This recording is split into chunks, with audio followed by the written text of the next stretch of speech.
እንደዛ በቃ ልክ አባቴ ጋር ልሄድ ነው ንስሐ መግባቴ ስለማይቀር ንስሐ እስክገባ ድረስ እንደፈለግኩ ይሉንና መጨረሻ ሰብሰብ አድርጌ አንደኛዬ ለአባ ነግሬ ከዛ በኋላ ወደ ጸሎትም ወደ ጾምም ወደ መንፈሳዊ ነገር እመለሳለሁ። እስከዛ ግን በቃ ችግር የለም። አሁን በጣም ማወቅ ያለብን ነገር ቀኑና ቅጣት አይደለም። ቅጣት ማለት በስህተትህ ልክ የሚሰጥ ማካካሻ፣ የኃጢአትህ ማካካሻ የሚያክል ነገር የለም። እዚህ ግን የረገጠ እዚህ ገዳም የመጣ ሰው ኃጢአቱ ይሰረይለታል፣ ይህን ያክል ትውልድ ይማርለታል፣ እንደ 40 ቀን ሕፃን ይሆናል የሚሉ ቃል ኪዳኖች ያላቸው ገዳማት አሉ። ከእነሱ አንጻር እንዴት ይታያል?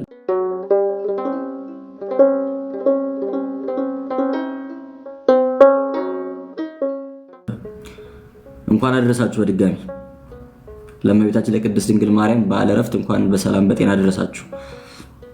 በዛሬው ዕለት ቅድስት ቤተክርስቲያናችን እመቤታችን ቅድስት ድንግል ማርያም ከቅዱሳን ሁሉ በቅድስናዋ የተመሰገነች ከፍ ከፍ ያለች ጌታን የወለደች ወይም ወልደ እግዚአብሔር ሕያው የእግዚአብሔር አብ የባህሪ ልጁ ሕያው ልጁ እግዚአብሔር ወልድን ከሦስቱ አካል አንዱን አካል እግዚአብሔር ወልድን በማኅፀኗ የተሸከመች ከእሷ በፊትም ከእሷ በኋላ ማንም ሰው ሊያደርጋቸው ያልቻላቸው ነገሮች ያደረገች ጌታን በማፀን መሸከም፣ ጡት አጥብቶ ማሳደግ፣ ሕፃን እያለ ሲያለቅስ ማባበል ማንም ሰው ሊያገኙ የማይችለው ጸጋ ነው አይደል? እድል ነው። ያንን እድል ያገኘች እመቤታችን ቅድስት ድንግል ማርያም ዛሬ ማረፏን በሰላም ማረፏን ምክንያት በማድረግ ቅድስት ቤተክርስቲያናችን በዓል ታደርጋለች። ያው ታሪኩን ሁላችሁም ስለምታውቁት ቀንም ቤተክርስቲያን ሄዳችሁ ሰዎች በደንብ ስለተማራችሁት ሀሳቡን መደጋገም አያስፈልግም። ግን በዋናነት ዛሬ እመቤታችን ቅድስት ድንግል ማርያም ማረፏን ስጋዋን ከነፍሷ በልጇ ፈቃድ መለየቱና ወደ አባቷ ወደ እግዚአብሔር እቅፍ መሄዷን አስበን ነው ዛሬ በዓል የምናደርገው ማለት ነው። እመቤታችን ቅድስት ድንግል ማርያም እንግዲህ እንደማናችንም ሰው ናት አይደል? ሰው መሆኑ አልቀረም። ከሰዎች መካከል ግን ስለ ቅድስናዋ ስለ ንጽህናዋ በእግዚአብሔር ዘንድ ተመርጣ ለዚህ ክብር እንደበቃች ሁላችን እናምናለን። ግን ሰው እስከሆነች ድረስ ደግሞ በሰዎች ላይ ያለው ዕዳ ይሄ ሞት የሚባል ጠላት ለእመቤታችንም አልቀረም ማለት ነው። ልጇ የቀመሰውን ሞት እመቤታችን ቅድስት ድንግል ማርያም ቀምሳለች። ከዛ በኋላ ደግሞ እመቤታችን ማረፏ ሁሉም ሰው ሞት የማይቀርለት ለመሆኑ አንድ ማስረጃ ነው። ሁሉም ሰው መሞቱ የማይቀር መሆኑን የምናውቅበት አንድ ማስረጃችን ነው። ከዛም ባለፈ ደግሞ እድሜ በሐዲስ ኪዳን እድሜ በረከት እንዳልሆነም የምናውቅበት አንድ መንገድ ነው። አሁን ብዙዎቻችን ስንጸልይም ስንማጸንም እድሜ ለንስሐ እንማጸናለን። ጌታው የእድሜ ለንስሐ ስጠኝ እንላለን። አንድ ሰው በጣም የተባረከ ሰው ነው የምንለው ረጅም ዓመት ከኖረ ነው። ብዙ ዓመት በህይወት ከኖረ በቃ ይህ ሰው የተባረከ ሰው ነው የተመሰገነ ሰው እንላለን። ወይ ደግሞ ቶሎ ከሞተ በቃ ይህ ሰው ከእግዚአብሔር የተለየ የሚመስለን ሰዎችም አለ። እውነት ለመናገር ግን በአዲስ ኪዳን እድሜ በረከት አይደለም። በብሉይ ኪዳን ከቅድስናቸው አባቶቻችን ቅዱሳን መሆናቸው ከሚታወቅባቸው መንገዶች አንዱ ለረጅም ዓመት መኖራቸው ነው። እግዚአብሔር አምላክ በእድሜ ስለሚባርካቸው ማለት ነው። በእድሜ ስለሚባርካቸው ረጅም ዓመት ስለሚኖሩ ቅዱሳን ቅድስና እንዳላቸው እግዚአብሔር እንደሆኑ እናውቃለን። በአዲስ ኪዳን ግን ብዙ ዓመት መኖር የቅድስና ማሳያ አይደለም። ቅድስና ማረጋገጫ ቢሆን ኖሮ ብዙ ዓመት መኖር እመቤታችን ቅድስት ድንግል ማርያም በ64 ዓመቷ አታርፍም ነበር አይደል? ብዙ ዓመት ትኖር ነበር። ምክንያቱም ከሷ ይልቅ ቅድስና ያለው ከሷ ይልቅ የከበረ ሰው ስለሌለ ማለት ነው። በሐዲስ ኪዳን እንደ ቂርቆስ ያሉ ገና በ3 ዓመታቸው ሰማዕትነት የተቀበሉ በጣም የከበሩ ታላላቅ ሰዎች አሉ። በስተርጅናቸው ሞተውም ደግሞ እግዚአብሔርን ያላገኙ በጣም ብዙ ሰዎች አሉ። ስለዚህ ቁም ነገሩ ረጅም ዓመት መኖር አለመኖር ሳይሆን በኖርንባት እድሜ ውስጥ በእንግድነት ዘመናችን በጎ ነገርን ማድረግ መቻል አለመቻላችን ነው የሚለውን በደንብ መረዳት ያስፈልጋል፣ ማወቅ ያስፈልጋል ማለት ነው። እመቤታችን ዕረፍት እድሜ በራሱ ብዙ ዓመት መኖር አለመኖር በራሱ በረከት ላለመሆኑ አንድ ማሳያ አንድ ማስረጃ ነው ማለት ነው። ግን ስለ እመቤታችን ዕረፍት መጽሐፍ ቅዱስ ላይ ብዙ ነገሮች ተጽፎ አናገኝም አይደለ? ምን ሁላችንም እንደምናውቀው የመጽሐፍ ቅዱስ ማዕከሉ በቀጥታ ከድነታችን ጋር የሚገናኙ የጌታችን የቤዛነት ስራ ማሳየትና ማስረዳት እንጂ የታሪክ ማስረጃ ሆኖ መቀመጥ አይደለም። ያው የታሪክ መጽሐፍ አይደለም መጽሐፍ ቅዱስ፣ በውስጡ ታሪክ አለው እንጂ ታሪክ መጽሐፍ አይደለም። ሁላችንም እንደምናውቀውና ከጌታ ትንሣኤና እርገት በኋላ እስከ ቅዱሳን ሐዋርያት ድረስ የተወሰኑ ታሪኮችን ተጽፎ እናገኛለን። ከዛ በኋላ ግን ሌላ የምናገኘው ታሪክ የለም። በዛ ምክንያት እመቤታችን ቅድስት ድንግል ማርያም እንግዲህ ጌታችን ካረገ በኋላ ከጥቂት ዓመታት በኋላ እመቤታችን ስታርፍ ያረፈችበትን ሁኔታ የማረፏን ነገር በተመለከተ ዝርዝር ማስረጃ አይሰጠንም መጽሐፍ ቅዱስ። ይህንን ይዘው አይ መጽሐፍ ቅዱስ ላይ እመቤታችን ድንግል ማርያም አድርጋለች ተነስታለች የሚል ነገር አልተጻፈም ብሎ የሚከራከሩ ሰዎች አሉ። ያው ሞተችም ስላልተጻፈ ያልተጻፉን አናምንም አንልም። ስለሞቷም የሞተችበትን ሁኔታ ስትሞት የተፈጠሩትን ነገሮች ምናምን መጽሐፍ ቅዱስ ላይ ተጽፎ አናገኛቸው። ይልቁንም የምናገኛቸው የቤተክርስቲያን አባቶች አበው በምንላቸው ማለት ነው። በዋናነት የመጀመሪያ በጣም ኤርሊ የሚባል ኤንሸንት የሚባል መረጃ ስለእመቤታችን ሞትና ትንሣኤ የጻፈልን ዲዮናሲዎስ ዛሪዮስፋጎስ የሚባል ሰው ነው። በሐዋርያት ሥራ ላይ የምናገኘው ሰው ነው። ቅዱስ ጳውሎስ ወደ ግሪክ አቴንስ ሄዶ አሪዮስፋጎስ የሚባለው ቦታ ላይ ወንጌል ሲሰብክ በአሪዮስፋጎስ በክርስቶስ ካመኑ በቅዱስ ጳውሎስ ስብከት በጌታችን ካመኑ ሰዎች ውስጥ አንዱ ዲዮናሲዎስ የሚባል ሰው ነው እና ይሄ ዲዮናሲዎስ ቅዱስ አባት ነው። የቅዱስ ጳውሎስ ደቀ መዝሙር ሆኖ አገልግሏል። እሱ ነው ስለእመቤታችን ስለሞቷም ስለረፍቷም እመቤታችን ባረፈች ጊዜ ጌታችን ነፍሷን ሊቀበል ከሰማያት እንደወረደ መዝሙረኛው ዳዊት በገናውን ይዞ እንደመጣ በጣም ብዙ ቅዱሳን መላእክት በጣም ብዙ ቅዱሳን አባቶችና እናቶች እመቤታችንን ነፍሷ ከስጋው ተለየችበት ቅጽበት ላይ ወደ እመቤታችን እንደመጡ ዝርዝር ነገሮችን የጻፈልን አባት እሱ ነው። ከሱ በኋላ ብዙ አባቶች ጽፏል። አሁን ትልቁ ጥያቄ ይሄ ነገር መጽሐፍ ቅዱስ ላይ ካልተጻፈ ለምን እናምነዋለን ነው። ስለ እመቤታችን የተጻፈውን ስለ እመቤታችን የተነገረውን ነገር የምናምንበት ምክንያት አለን ወይ ነው ጥያቄ። ለምንድን ነው የምናምነው? ማለት ባናምን ውስጥ በቃ ማለት ማስረጃችን ምንድን ነው የምንል ከሆነ ቅዱሳን አባቶቻችን እና እናቶቻችን የጻፏቸውን ታሪኮች ስፔሲፊካሊ አሁን የምናወራበት እመቤታችንን ታሪክ የምናምንበት ብቸኛው ምክንያት ወንጌልን ከምናምንበት ምክንያት ጋር አንድ አይነት ምንም ልዩነት የለውም።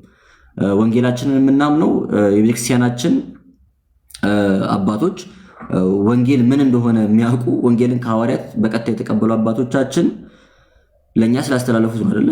ሌላ ምንም ምክንያት የለንም። ወንጌልን የምናምንበት ሌላ ምንም ምክንያት የለም። ማስረጃችን ብቸኛው ማስረጃችን ቤተክርስቲያን ናት። ቤተክርስቲያናችን ወይም አባቶቻችን የቤተክርስቲያን አባቶቻችን ከጌታችን ከመድኃኒታችን ከኢየሱስ ክርስቶስ ቅዱሳን ሐዋርያት የተማሩትን ትምህርት ወስደው ለኛ ሲያስተላልፉ የቤተክርስቲያን አካል ስለሆኑ አምነን ተቀብለናል። እናንተ ከሰጣችሁ እናንተ ወንጌል ነው ካላችሁ እናንተ እውነተኛ ነው ትክክል ነው ካላችሁ አምነን እንቀበላለን ብለን አምነን ተቀብለናቸው። እንግዲህ ቅዱሳን አባቶቻችን አምነን የተቀበልናቸው የቤተክርስቲያን አካል ስለሆኑ ከሆነ ስለ እመቤታችን ስለ ቅድስት ድንግል ማርያምም ሆነ ስለ ሌሎች ነገሮች የሚነግሩን ነገር አምነን የማንቀበልበት ምንም ምክንያት የለም። ወንጌሉን የሰጡን እነሱ ስለሆኑ ከወንጌሉ የሚቃረን ነገር ሊሰጡን አይችሉም። ወንጌሉን የሰጡን ራሳቸው ናቸው አይደለ? ወንጌል ማለት እውነተኛው ወንጌል ይሄ ነው፣ ከዚህ ውጪ ሌላ ወንጌል የለም፣ ቅዱሳን አባቶቻችን ያስተላለፉልን የእግዚአብሔር ቃል ይሄኛው ነው ብለው አባቶቻችን ነግረውን ያንን ወንጌል ከሰጡን እና ያንን ወንጌል ከተቀበልን ራሳቸው ደግሞ ከዛ ወንጌል ጋር የሚቃረን ነገር ሊሰጡን አይችሉም ማለት ነው። በቃ ወንጌሉ የሰጡን እነሱ ስለሆኑ አምነን የተቀበልነው። አሁንም ስለ እመቤታችን ስለ ቅድስት ድንግል ማርያም ስለ ዕረፍቷም ቢሆን ስለ ትንሣኤዋም ቢሆን የነገሩን እነሱ ስለሆኑ አምነን ለመቀበል አንቸገርም ማለት ነው። የእምነት ጥርጣሬ አይኖረንም። እና ዲዮናስዮስ ዛሪዮስፋጎስ በጣም የሚገርም ታሪክ ያለው አባት ነው። እንደውም የቤተክርስቲያን ታሪክ ላይ ቅዱስ ጳውሎስ ሲሰብክ ያመነበትን ምክንያት ትርጓሜያችን ሲያስረዳ ምን ይላል? ጌታችን እንግዲህ ዲዮናስዮስ ፈላስፋ ነው፣ ሁላችንም እንደምናውቀው ምሁር ነው፣ ሊቅ ነው። ጌታችን በተሰቀለ ቀን ሁላችንም እንደምናውቀው ከቀኑ 6 ሰዓት እስከ 9 ሰዓት ድረስ ፀሐይ ጨለማ ነበር አይደለ? ዝም ብሎ ከመሬት ተነስቶ ሲጨልም እነሱ በሚያውቁት ልኬት ኤክሊፕስ ወይም የፀሐይ ግርዶሽ ምናምን ሳይሆን ድንገት የመጣ ጨለማ ስለሆነ ግራ ተጋብቶ ቀኑንና ዘመኑን ሰዓቱን መዝግቦ ይዞ ነበር። በዚህ ዘመን በዚህ ቀን በዚህ ሰዓት ፀሐይ ጨለመች ብሎ ማለት ነው። ከዋክብት ረገፉ ምናምን መሬት ተንቀጠቀጠ ብሎ ታሪኩን ጽፎ ነበርና ቅዱስ ጳውሎስ ስለ ጌታችን ትንሣኤና ሞት ሲናገር ሌሎች ሰዎች ሳቁ። አምላክ ቢሆን ኖሮ እንዴት ይሞት ነበረ ብለው ማለት ነው። አምላክ ቢሆን ለምን ይሞታል ብለው ሳቁ።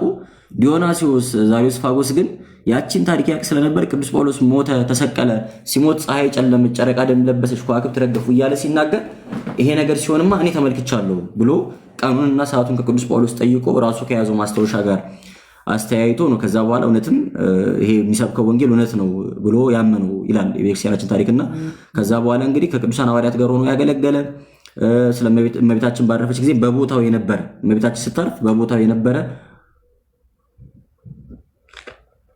ያየውንም ደግሞ የነገረና ያስተማረን አባታችን እሱ ነው። ምን ይላል መጽሐፉ ላይ? ቅዱሳን ሐዋርያት እንዳለ ለስብከት ከሄዱበት አካባቢ ተሰብስበው እንደነበረ እመቤታችን ስታርፍ እመቤታችን ልታርፍ ነው የጌታ እናት ተብሎ ከያቃቸው ተሰብስበው እንደነበረ ይነግረናል። እመቤታችን መልኳ በጣም ያማረ ከመሆኑ የተነሳ ይላል መጀመሪያ ያየኋት ቀን ቅዱሳን ሐዋርያት አጠገብ የነበሩት ቅዱሳን ሐዋርያት የጌታ እናት እኮ እሷ ናት ብሎ ባይነግሩኝ ኖሮ እኔ ሰው መሆኗን ተጠራጥሬ ነበር፣ ሰው አይደለችም ብዬ አስቤ ነበር ይላል። ከዛ ደግሞ ልክኛ አሁን ዛሬ ቤተ መቅደስ ለመሳለም ከሀገር ሀገር እንደምንሄደው የጌታን ክርስትናን ከተቀበሉ በኋላ በዓለም ዙሪያ ያሉ ሰዎች ክርስትናን ከተቀበሉ በኋላ የጌታ እናት እኮ በኢየሩሳሌም አለች ሲባል እየሰሙ እሷን ለመሳለም እመቤታችንን ለመሳለም ከዓለም ዙሪያ የመጡ እንደነበረ ነግሮናል። ድንግል ማርያም አለች ሲባል እሷን ለማግኘት በአካል ማለት ነውና የመጡ ሰዎች ሁሉ በመልኳ ማማር በፊቷ ብርሃን እየተደነቁ እየተገረሙ እግዚአብሔርን ያመሰግኑ እንደነበረ ይነግረናል ታሪኩ እና ይሄ የዛሬው ዕለት የእመቤታችን ቅድስት ድንግል ማርያም በዓል በድምቀት የተከበረበት ቀን ነው። ያው አስተሪዮ ማርያም ነው የሚባለው አይደል? በተለምዶ አስተሪዮ ማርያም ተብሎ ነው የሚጠራው በዓሉ። እንደዛ የተባለበት ምክንያት ይሄ በዓል የሚከበርበት ዘመን አስተሪዮ ስለሆነ ነው። ኤጲፋኒያ ወይም አስተሪዮ ይባላል። ከጌታችን ልደት ጀምሮ እስከ ዛሬ ያለው ቀን ዘመን ኤጲፋኒያ ወይም ዘመን አስተሪዮ ይባላል። ኤጲፋኒያ ወይም አስተሪዮ ማለት መገለጥ፣ መታየት ማለት ነው እና ጌታችን መጀመሪያ ሰው ሆኖ ተገለጠ፣ በእኛ ስጋ ተወለደ ከእመቤታችን። ከዛ ደግሞ ሲጠመቅ በ30 ዘመኑ ሲጠመቅ እግዚአብሔር አብ በደመና ሆኖ የምወደው ልጄ ይህ ነው ብሎ አምላክነቱን ልጅነቱን መሰከረ። እግዚአብሔር መንፈስ ቅዱስም ክብሩን ገለጠ። በዚህ ምክንያት ጌታችን የተገለጠበት የታየበት የታወቀበት ጊዜ ስለሆነ ይህ ዘመኑ ዘመነ አስተሪዮ ተብሎ ይጠራል። ዘመነ አስተሪዮ ተብሎ ይጠራል። ልክ ዘመነ አስተሪዮ ሲያልቅ ዘመነ ቅበላ ይጀምራል። ቅበላ ሲያልፍ ደግሞ አብይ ጾም ይጀምራል ማለት ነው። ዛሬ የምናወራው ስለ እነዚህ ርዕሰ ጉዳዮች ነው። እስካሁን ስለ እመቤታችን ቅድስት ድንግል ማርያም ስለ እረፍቷ ስለ በዓሏ ነው ስንነጋገር የነበረው። ከዚህ በኋላ ደግሞ ቅድም እንዳልኳችሁ በያዝናቸው ርዕሰ ጉዳዮች ላይ በተለይ በዋናነት በቅበላ ዙሪያ አሁን አብይ ጾም እየመጣ ነው። ለአብይ ጾም ዝግጅት የምንጀምረው አሁን ስለሆነ ምን እናድርግ የሚለውን እንድንወያይ ከእናንተ ጋርም ነው ሀሳባችንና በዛ ላይ በደንብ ስናወራ እንቆያለን። ሰዓታችንን ለመጠቀም ያክል ወደ ርዕሳችን ንግባና ከዛን ሲመቻቸው ወንድማችን መጥቶ ይቀላቀሉናል፣ እዩ መጥቶ ይቀላቀለናል። አሁን ልክ ይህንን ዘመን አስተሪዮ እንደጨረስን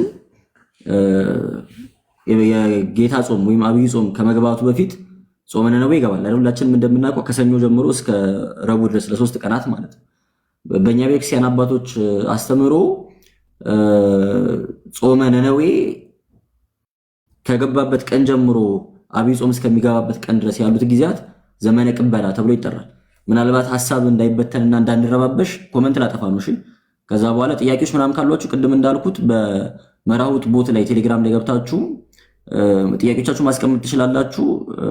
እዛ ያሉት አድሚኖች በደንብ አስተካክለው መልስ እንዲሰጣቸው ያደርጋሉ። ከጾመ ነነዌ ጀምሮ ያለው ጊዜ ከጾመ ነነዌ ጀምሮ ያለው ጊዜ ቅበላ ይባላል።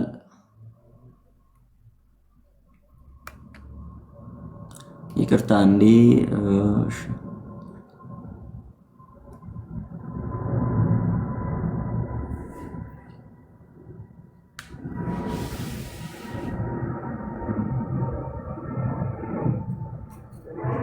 ከጾመ ነነዌ እስከ አብይ ጾም ያለው ጊዜ ዘመነ ቅበላ ተብሎ ይጠራል። አብይ ጾምን ለመቀበል የምንዘጋጅበት ጊዜ ማለት ነው። አብይ ጾም ሁላችንም እንደምናውቀው በቤተክርስቲያናችን ትልቅ የሚባለው ጾም ነው። ስሙ ራሱ ትልቁ ጾም ተብሎ ነው የሚጠራው። አብይ ጾም ማለት ትልቅ ጾም፣ ታላቅ ጾም ማለት ነው። አብይ የሚለው ቃል ትልቅነትን ታላቅነትን ለማሳየት ነው የተጠቀምነው፣ ልዕልና ለማሳየት ነው የተጠቀምነው እዚህ ጋር ማለት ነው። እና አብይ ጾም ተዘጋጅተን አስበንበት የምንገባበት ጾም ነው። እንዲሁ ድንገት ተነስተን የምንገባበት ሳይሆን ከቀድመን ተዘጋጅተን ቀድመን አስበንበት የምንገባው ጾም ነው። አብይ ጾም የንስሐ ጾም አይደለም። አብይ ጾም የቀኖና ጾም አይደለም አይደል? የቀኖና ሴንስ በንስሐ አባት ቀኖና የምንጾመው ጾም አይደለም። ይልቁንም የአዋጅ ጾም ነው። ከአዋጅ አጽዋማት መካከል ደግሞ ትልቁ ነው። 7ቱ የአዋጅ አጽዋማት ሰው ለንስሐ ለመግባት ብሎ የሚጾማቸው ጾሞች አይደሉም። ኦልሬዲ ንስሐ ገብቶ ተዘጋጅቶ የሚጾማቸው አጽዋማት ናቸው 7ቱ የአዋጅ አጽዋማት። አብይ ጾም ደግሞ ከሁሉም ከፍ ያለው የከበረው ጾም ጾመ ሁዳዴ ወይም አብይ ጾም ብለን የምንጠራውና ብዙ ሰው ስለ አብይ ጾም ማውራት የሚጀምረው ዘወረደ ሲባል ሰኞ ዕለት ነው። ግን እንደዛ አይደለም። ቤተክርስቲያናችን ከነነዌ ጊዜ ጀምሮ ሰዎች በቃ የመብላት መጠጣቱን ቆም አድርገው አሁን እግዚአብሔር ማሰብ እንዲችሉ ነው። ነነዌ ጾም ሁልጊዜም ከአብይ ጾም ቀደም ተብሎ እንዲኖር የሚደረገው። ከአብይ ጾም ቀደም ብሎ የሚደረግብን ወደ ጾም ስሜት እንድንገባ ወደ እግዚአብሔር መመለስን እንድናስብ ማለት ነው። ወደ እግዚአብሔር መመለስን አስበን ራሳችንን የሚገርም በጎ የሆነ እግዚአብሔር የሚከብርበትን ጾም ጾመን በረከት ማግኘት መባረክ እንድንችል ለማድረግ ነው። አብይ ጾምን ከመጾማችን በፊት ጾመ ነነዌ እንድንጾም የሚደረገው ማለት ነው። ጾመ ነነዌ የ3 ቀን ጾም ናት። የንስሐ ጾም ናት። የአዋጅ ጾም ነው። ከዛ በኋላ ንስሐ እንድናስባት የሚደረግ ታሪኩ ራሱ የንስሐ ታሪክ ሁላችንም እንደምናውቀው። ከዛ በኋላ የንስሐ ጾም ከጾምን በኋላ ነው ወደ አብይ ጾም የምንገባው እና ልክ ጾመ ነነዌ እንደጨረስን ንስሐ አባቶቻችንን ማግኘት፣ ለአብይ ጾም መዘጋጀት። ከዛ በኋላ ጾሙ ሲገባ ልክ ተዘጋጅተን ጨርሰን ሬዲ ሆነን የምንገባበት እንጂ ልክ ጾሙ ከገባ በኋላ አይደለም ለጾሙ መዘጋጀት የምንጀምረው። ሀሳቤ ግልጽ እየሆነ ከሆነ ማለት ነው። ስለዚህ የጾመ ነነዌ ጀምሮ ያለው ቀን ያለው ጊዜ እስከ አብይ ጾም ድረስ ያለው ጊዜ የቅበላ ጊዜ ይባላል። ብዙዎቻችን ቅበላን በቀጥታ የምናገናኘው ከምግብ ጋር ነው አይደል? ልክ ጾም ሊገባ የተወሰኑ ቀናት ሲቀሩ በልተን የማናውቃቸውን ምግቦች የምንበላበት ቀን። ጾም ባይሆን ኖሮ ምን በላ ይመስል አሁን ጾም ባይሆን በየሳምንቱ ስጋ የሚበላ ሰው ይኖራል፣ ሀብታም ይሆናል አይደል? በየሳምንቱ ጥሩ ጥሩ ምግብ የጾም ምግቦችን የሚበላ ሰው ይኖራል። ግን በየሳምንቱም በየወሩም በ3 ወርም በ4 ወርም የማይበላው ሰው ራሱ ልክ አብይ ጾም ሲመጣ እንዲህ 2 ወር ሙሉ እኮ መብላት አልችልም ይልና ልክ ሁሌ የሚበላ ይመስል ማለት ነው። ቅዳሜና እሑድን በተለይ በጣም አስቸጋሪ በሆነ ሁኔታ ነው የምናሳልፈው። ያው መብላት ነውር ነው ኃጢአት ነው እያልኳችሁ አይደለም። መብላት ጥሩ ነው፣ ግን ያው በልክ ነው አይደለም መሆን ያለበት። ስንበላ ስንመገብ በልክ ነው መሆን ያለበት እና አብይ ጾም ሊገባ ነው ተብሎ የሚደረገው የምግብ ዘመቻ ተገቢ አይደለም ለማለት ነው። በስርዓቱ በልኩ ከተመገብን በቂ ነው። ከዛ ባለፈ ግን በዝግጅት ነው የሚደረገው። የምንዘጋጀው ጾሙን ለመቀበል ወይም ቅበላ የሚባለው ጊዜ የምንበላበት ጊዜ ማለት ሳይሆን ለመጾም የምንዘጋጅበት ጊዜ ማለት ነው። ለምሳሌ አንድ አትሌት፣ አንድ ስፖርተኛ ለምሳሌ የሩጫ ውድድር ካለበት ከወር ወይ ዛሬ ወር ሩጫ ውድድር ካለበት አንድ አትሌት በቃ አሁን የሩጫው ቀን በጣም ስለሚደክመኝ ይሄን ወርም በደንብ ተኝቼ አረፌ ምናምን ልጠብቀው አይልም አይደለም። በቃ እረፍት ላድርግ፣ አሁን የሩጫው ጊዜ በጣም ብዙ ስለሚያልበኝ፣ ብዙ ስለሚደክመኝ፣ ስለሚርበኝ፣ ስለሚጠማኝ አሁን እንደፈለግኩ ልብላ፣ አሁን እንደፈለግኩ ልረፍ፣ አሁን እንደፈለግኩ ልተኛ አይልም። ይልቁንም የሩጫው ቀን እየደረሰ በመጣ ቁጥር የሱም ትግል የሱም ትሬኒንግ በጣም ኢንቴንስ የሆነ ይመጣል፣ እየጨመረ ይመጣል። ምክንያቱም ሩጫው የደረሰበት መዘጋጀት አለበት። ያንን በድል ለማለፍ በአሸናፊነት ለማለፍ መዘጋጀት ስላለበት ማለት ነው። ለመጾም የሚዘጋጅ ሰው በጣም በመብላት ጾሙን መቀበል አይችልም። ምክንያቱም በጣም ለራሳችን መብላትን ካስለመድን፣ እስቲ ራሳችሁ ዝም ብላችሁ አስተውሉ። ከሙሉ የአብይ ጾም ጊዜያት ውስጥ በጣም ከባዱ የመጀመሪያው ሳምንት ነው። ከህማማት በላይ የሚከብደን የመጀመሪያው ሳምንት ነው። ምክንያቱም በጣም በአደገኛው ስንበላ ቆይተን ሰኞ ዕለት ጠዋት ጾም ተጀምሮ 9 ሰዓት ድረስ መቆየት ስቃይ ነው የሚሆነው። ሁላችንም በቃ 9 ሰዓት መድረስ በጣም ነው የሚከብደን። ምክንያቱም ሰውነታችን የለመደው መብላትን ነው። አልተዘጋጀም፣ ለመጾም አልተዘጋጀም፣ ለመብላት ነው ያዘጋጀው። ሆድ ደግሞ እንዳስለመዱት መብላት ካስለመድ ነው ምግብ አምጣ አምጣ ይላል። ጾም ካስለመድ ነው ደግሞ ጾምን ይጠይቃል። ስለዚህ ለአብይ ጾም ለመዘጋጀት የምንጠቀምበት ጊዜ ነው። አሁን ከፊታችን ሰኞ ጀምሮ ያለውን ጊዜ እናንተ አብይ ጾምን ለመቀበል ልትዘጋጁበት የሚገባ ጊዜ ነው እያልኳቸው እንጂ በጣም ብዙ ለመብላት በጣም ብዙ የማይሆኑ ነገሮችን አንዳንድ ሰው በምግብ ብቻ አይደለም በኃጢአትም ጾምን የሚቀበል ሰው አለ አይደለ? ጾም ውስጥማ ዝሙት አልፈጽምም ብሎ ለቅበላና ለትንሣኤ ዝሙት የሚፈጽም ሰው አለ። አሁን እግዚአብሔርን ያከበረ መስሎት ማለት ነው። ሀሳቡ እኮ ጥሩ ነው። ጾምን ለመቀደስ ማሰብ ጥሩ ነው። ግን ጾም ህይወታችን እንዲቀደስ ነው እንጂ ለጾም ወራት ብቻ ለዛች 2 ወር ለዛች 1 ወር ብቻ እንድንሰበሰብ አይደለም። ህይወታችን መላ ህይወታችን መቀደስ እንዲችል ነው የምንጾም እና በኃጢአት ጾምን ለመቀበል መዘጋጀት፣ በምግብ ጾምን ለመቀበል መዘጋጀት፣ እነዚህ የመሳሰሉ ነገሮች ከቤተክርስቲያን ትምህርት ወይም ከቤተክርስቲያን ሀሳብ የወጡ ነገሮች ናቸው። ከቤተክርስቲያን ሀሳብ የራቁ ነገሮች ናቸውና ከአሁኑ ራስን ማዘጋጀት ያስፈልጋል። አልሰማንም እንዳትሉ ነው ማለት ከአሁኑ ራስን ማዘጋጀት ያስፈልጋል። የቅበላ ጊዜ ከጾመ ነነዌ ጀምሮ እስከ አብይ ጾም ያለው ጊዜ ነው። እነዚህን ጊዜዎች ንስሐ አባታችንን በማግኘት ጾምን በመለማመድ ለምሳሌ ሮብና ሮብ በማለት ስንጾም ነነዌን ስንጾም በስነ ስርዓት በመጾም ማለት ነው። ከዛ ደግሞ የምንጸልያቸው ጸሎቶች በማዘጋጀት ለአብይ ጾም የጸሎት ፕላን በማውጣት ቁጭ ብለን የጸሎት ፕላን በማውጣት ጧት እንጸልያለሁ፣ ቀን እንጸልያለሁ፣ ማታ እንጸልያለሁ እያልን ማለት ነው። እነዚህ ፕላኖች በማውጣት እና በመሳሰሉ መንገድ ጾሙን ለመቀበል ተዘጋጅተን ነው እንጂ የምንመጣው እንደው ብዙ ሰው ሙሉ በሬ ቢበላ ቅበላ አልተቀበለም። በእርግጠኝነት ንስሐ ካልገባ ማለት ነው። ንስሐ ካልገባ አባቱን ካላገኘ ጾሙን ለመጾም ካልተዘጋጀ ሙሉ በሬ ቢበላ ጾሙ እንደተቀበለ ቅበላው እንደተሳካለት ሊያስብ አይገባም የሚለውን ለማስተላለፍ ከዛ ይሄን ካነሳን አይቀር አሁን እሺ በምን መልኩ ንስሐ እንግባ እና ለዚያ ለአብይ ጾም ዝግጅትን በተመለከተ ማለት ከንስሐ ጋር በተገናኙ አንዳንድ ሀሳቦችን አንስተን ነው ዛሬ የምናወራው ማለት ነው። ወንድማችን ዩኤል ገብቷል። እሱን እንጋብዘውና እሱ ንስሐን በተመለከተም ጾሙን በተመለከተም አንዳንድ ሀሳቦችን አንስቶልን ከዛ እኔ ደግሞ አንዳንድ የማጠቃለያ ሀሳቦችን አነሳና ዛሬ ካወራነው ርዕሰ ጉዳይ ጋር የሚገናኝ ጥያቄ ካነሳችሁ ደግሞ እናንተ ለሱ ምናልባት የምንችል ከሆነ ምላሽ ሰጥተን ፕሮግራማችንን እንጨርሳለን ማለት ነው። እዩ እንኳን ደህና መጣ። መድረኩን መረከብ ትችላለህ።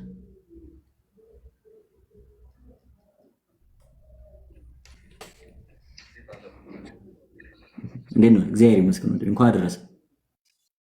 እንኳን አብሮ አደረሰን። አርፍጂም ቢሆን እንግዲህ ድምፅ ይርቃል። እኔ ጋር ብቻ አሁን እንግዲህ ስለመቤታችን በዓል አሁን ተስተካክሏል። ከኔ ነው ተስተካክሏል። የእመቤታችንን በዓል በተመለከተ አንዳንድ ሀሳቦችን አንስተናል ቅድም። ያው አንተ አርፍደህ ስለመጣ አልሰማህንም። ለዛ ነው እንኳን አደረሰ ብዬ ማልፈው። ከዛ ደግሞ የቅበላውን ጊዜ አሁን ከነነዌ ጀምሮ እስከ አብይ ጾም መግቢያ ጊዜ ያለው ድረስ የቅበላ ጊዜ እንደሆነ አውርተናል እና ያው ጾሙን ከምንቀበልባቸው መንገዶች አንዱ ደግሞ ራስን በንስሐ በማዘጋጀት ነው። ስንጾም በቃ ስጋው ደግሞ እየተቀበልን እያስቀደስን በጸሎት በንጹህ ልብ ከእግዚአብሔር ጋር እየተነጋገርን ስለምንጾም ለዛ ዝግጁ ለመሆን ከአሁኑ ንስሐ መግባት ያስፈልጋል እያልን ነበርና ንስሐን በተመለከተ አንዳንድ ሀሳቦችን ከአንተ ጋር ለማንሳት ነው እንድትመጣ የወደድኩት እና እንኳን ደህና መጣ ብያለሁ። እንኳን ደህና ቆየኝ። እግዚአብሔር ይመስገን። እየሰማው ነበረ ትንሽም ቢሆን በጣም መልካም የሆኑ ሀሳቦች ናቸው የተነሱት። ሰው እንግዲህ በተለይ አብይ ጾም እኛ ሀገር ላይ በተለይ ኢትዮጵያ ኦርቶዶክስ ተዋሕዶ ቤተክርስቲያን ምዕመን ከሌሎቹ አጽዋማት በተለየ በጣም ትኩረት የሚሰጠውና እንደ በሰፊው ለመቀበል የሚወደውና በጣም በሚያስደንቅ ሁኔታ ደግሞ በጾም ወቅት ብቻ የምናያቸው ትላልቅ ለውጦች የምናይባቸው በጣም እንግዲህ አብይ የሆነ ጾም ለሰውም ለምዕመኑ ማለት ነው። ግን ያው ቤተክርስቲያናችን አብይ ብላ የምጠራው አንደኛው የክርስቶስ የጾመው ጾም ስለሆነ፣ ሁለት ደግሞ ከብዛቱና ከስፋቱ የተነሳ ነው እንጂ ብዙ የተለየ ነገር የላትም። ሁሉም አጽዋማት እኩል ናቸው። በተለይ አበይት የሆኑ አጽዋማትን ደግሞ በሕግ እንድንጾም አዛናለች። ስለዚህ አብይ ጾምን የጾመ ሌሎቹን ስድስቱን አጽዋማት ያልጾመ ሰው ይጣፋለታል ምናምን የተባለ ሕግ ያለ ይመስል ሌሎቹን ጾሞች ብዙ ሰው ሳይጾም አብይ ጾም ላይ በጣም ጥንክር ብለን እንገኛለን ብዙ ምዕመናንና ሁሉም ሰው እንግዲህ ስጋውን ለመትጋት ከክፉ ልማዱ ከሚሄድባቸው መጥፎ ቦታዎች ለመመለስ በጣም የሚጥርበት ጾም ነው። ግን ያው እንዳልከው ጾሙን በተለይ በመጀመሪያው የምንቀበልበት መንገድ ልክ አይደለም። ሰው ማስቀደስ የአብይ ጾም ላይ በጣም ማስቀደስ የተለመደ ነገር ነው። መጾም፣ መዝሙር ማዳመጥ፣ መጠጣ አለመጠጣት፣ እነዚህ የመሳሰሉትን ነገሮች ሁሉ ማድረግ በጣም የተለመደና የሚታይ ነገር ነው እና የማያደርገው ሰው ሁሉ በግርምት እስክናየው ድረስ ነው። ግን በጣም ወሳኙን ነገር ግን ሰው አያደርገውም። ጾምን በንጹህ የሆነ ሰውነት ለመቀበል ንስሐና ስጋው ደግሞ በጣም አስፈላጊ ነው። እንደውም ጾሙን በጣም መጠቀም ያለብን ከንስሐ በኋላ ባለው የቅዱስ ቁርባን ሂደት ውስጥ ቶሎ ቶሎ ለመቁረብ የሚመች ጊዜ ነው። ፈተናውም ጾሩም በጾም በጸሎትና በትጋት በስግደት እያሸነፍን ሌላው ጊዜ ከሚበዛውና ከስጋው ደግሞ ወደኋላ የሚጎትተን ፈተና ይልቅ እንደው የሚበልጥ በደንብ እንድንቆርብበት ስጋው ደግሞ በተከታታይ በሳምንታት ውስጥ እንድንቀበልበት የሚያስችለን ጊዜ ነው። ግን በጣም የሚያስደንቅ ነገር ሰይጣን ብትጾም፣ ብትጸልይ፣ ብትሰግድ፣ ማንኛውም መንፈሳዊ ተግባራት ብታደርግ እነዚህ ሁሉ መንፈሳዊ ተግባራት መጨረሻቸው የክርስቶስ ስጋና ደም እንድትቀበል ማድረግ ነው።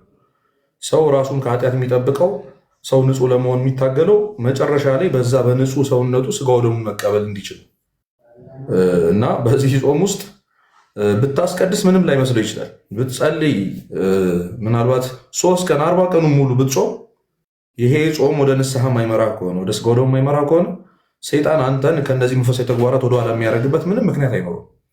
ምክንያቱም የትኛውም ጸሎት እየተሰማ ነው አይደል? ድምፄ የትኛውም ጸሎት የትኛውም መንፈሳዊ ተግባራት እንዳልኩ ወደ ንስሐ መምሪያ ነው። ቅዱስ ቄርሎስ በጣም ብዙዎቻችን እንደምናደርገው ያው ጸሎት፣ ጾም አንዴ ኃጢአት ከሰራን በኋላ አንዴ ካፈረስናቸው አንዴ ካቋረጥን በኋላ ድጋሚ ለመቀጠል ከሚከብዱ ነገሮች የመጀመሪያዎቹ ጾምና ጸሎት ናቸው። ጾምን አንድ ጊዜ ሳልጾም ከጀመርኩት በኋላ እንዴት እጀምራለሁ ከመሃል ብሎ የሚያስብ በጣም ብዙ ምዕመን አለ እንደምታውቁትና ጸሎትም ልክ እንደዛው ማታ በጣም የምንጠላውን ኃጢአት ሰርተን ጠዋት ተነስቶ መጸለይ በጣም ይከብደናል እና ቅዱስ ቄርሎስ ምን ይላል? ማታ የሰራሁትን ኃጢአት እያሰብኩ እንዴት በዚህ ሰውነቴ እግዚአብሔር ፊት በጸሎት እቆማለሁ አትበል። ምክንያቱም ወደ እውነተኛይቱ ወይም ደግሞ ንስሐ ከገባው በኋላ ጸሎት እጀምራለሁ፣ ንስሐ ከገባው በኋላ ጾም እጀምራለሁ፣ ስግደት እጀምራለሁ አትበል። ወደ እውነተኛው ጾም፣ ወደ እውነተኛው ጸሎት፣ ወደ እውነተኛው መንፈሳዊ ተግባራት የሚመራ ጸሎት ነው እና ወደዛ ንስሐ የሚመራው ያ ጸሎት ነው እያለ ያስተምራል። እና እንዳልኳችሁ ሁሉም ጸሎቶች፣ ሁሉም መንፈሳዊ ተግባራቶች መጨረሻቸው ንስሐና ቅዱስ ስጋና ደግሞ። ስለዚህ ያንን እንደማናደርገው ወይም ደግሞ አሁን እያደረገን ያለውን ነገር በጣም በእርግጠኝነት ያው ከጥፋተኝነት ስሜት ይመልሰናል። ምክንያቱም ሰው ጠዋት ሄዶ ከሰዓት ሄዶ ካስቀደሰ፣ ከጾመ፣ እየጸለየ ከሆነ ድሮ የሚያረጋቸውን ኃጢአቶች ከተወ ምንም አይነት የጥፋተኝነት ስሜት አይሰማውም። ጥሩ ነገር ላይ እንዳለ እየተሰማው ይቀጥላል ማለት ነውና ያ ደግሞ ወደ እውነተኛው የድህነት መንገድ እንዳንሄድ ያደርገናል። ለዛ ነው ንስሐ በጣም አስፈላጊ ነገር የሆነው። ሰይጣን ዓላማው በነገራችን ላይ እኛን ኃጢአት ማሰራት፣ እኛ እንዳንጸልይ እንዳንጾም ማድረግ አይደለም። ኃጢአትና ፈተናዎችን የሚያበዛብን ተስፋ እንድንቆርጥ ነው። ተስፋ መቁረጥ ማለት ያው ንስሐ ከንስሐ እንድንርቅ። ምክንያቱም ሰው አዲስ ሰውነት የሚለብሰው አዲስ ሕይወት የሚጀምረው በንስሐ ስለሆነና ተስፋ የቆረጠ ሰው ንስሐ አይገባም። ተስፋ የቆረጠ ሰው ስጋው ደግሞ አይቀበልም። ለምን? እድናለሁ የሚል ተስፋ ስለሌለው ማለት ነው። እና የሰይጣን ዋናው ዓላማ እኛን ከመንፈሳዊ ተግባራት ወደኋላ መጎተት ሳይሆን እነዛ መንፈሳዊ ተግባራት ወደሚመራን ወደ ንስሐ እንዳንል ማድረግ ነው። ስለዚህ አሁን ያላችሁ ምዕመናን ይህንን ጸሎት ይህንን ጾም የምንቀበለው በንስሐ ካልሆነ እስከ መጨረሻው ንስሐ ሳንገባ ነው የምንሄደው። ምክንያቱም አንደኛ መግባት እንዳለብን እንዲሰማን አያደርገንም። ምክንያቱም በጾም ወቅት ሁላችንም ያለንን ትጋት እናውቀዋለን። ዘፈኑ ይቆማል፣ መጠጡ ይቆማል፣ ኃጢአቱ ሁሉ ቆሞ ሁላችንም ቤተክርስቲያንን ሁላችንም ስግደት ላይ ነን እና ያ የሚሰጠው ዶፓሚን አለ፣ የሆነ ልክ የመሆን ስሜት አለ እና እሱን ስሜት እየመገበ ያኖረናል ሴጣን። ግን ድንገት የሆነ ቀን በቅዳሴው መሃል ልባችን ተነክቶ እንደው ድንገት በዚህ ትምህርት ልባችን ተነክቶ ስለ ንስሐ ስናስብ የሚያበዛውን ፈተና በማየት ብቻ ሰይጣን እንኳን ለንስሐ ያለውን ቫሊዩ ማየት ይቻላል እና እኛ ሰይጣን በገባው ልክ አልገባንም። የንስሐ ጥቅም አይ ቲንክ እሱ በተረዳው ልክ ለምን ንስሐ ለመግባት ስታስቡ እንዴት ነበር ፈተናው? እንዴት ነበር የነበሩት መሰናክሎች የነበሩት እንቅፋቶች እንዴት ሲበዙ እንደነበር ትዝ ይላችኋል። እዚህ በየትኛው መንገድ ቅድም እንዳልኳቸው እና መሸወድ የሌለብን ነገር በዚህ በቅበላ ወቅት ይህንን ጾም በንስሐ እንዳንቀበሉ የሚፈልግ የሆነ ጠላት አለ እና ፈተናውን በምን ያህል ልክ እንደሚያበዛው ማየታችን ብቻውን ለንስሐ ያለን ዋጋ እንዲጨምር ለንስሐ ያለን አመለካከት እና ከፍተኛ የሆነ ዋጋ መስጠት እንዳለብን የሚያሳይ ነው እና ይህንን ጾም በንስሐ ተቀብለን ሙሉ ጾምን በስጋው ደግሞ እየከበርን እንድንኖር እግዚአብሔር ይርዳን። ማድረግ ያለብን ማሰብ ያለብንም በዛ ልክ ነው እና ሁላችንም አስቀድሳለሁ፣ ቤተክርስቲያን ሄዳለሁ፣ ኪዳን አደርሳለሁ፣ ጸሎት ማድረግ እጀምራለሁ። ሁሉን ነገር አቅደናል። መንፈሳዊ ተግባራት ንስሐ ገባለሁ የሚለው ሰው በጣም አስፈላጊ ነው። እሱ ደግሞ በጣም ከሚገርማችሁ ሁኔታ ንስሐ ገባለሁ የሚለው ሰው። ስለዚህ ሁላችንም ይህንን ጾም በንስሐ መቀበል አለብን፣ የንስሐን ዋጋ ማወቅ አለብን የሚለውን በቅበላው ላይ ትንሽ ሀሳብ ልስጥ ብዬ ነው። ፈርዘር ደግሞ ስለ ንስሐው ከወንድማችን ጋር እያወራ እንቀጥላለን። አይሻልም? እሺ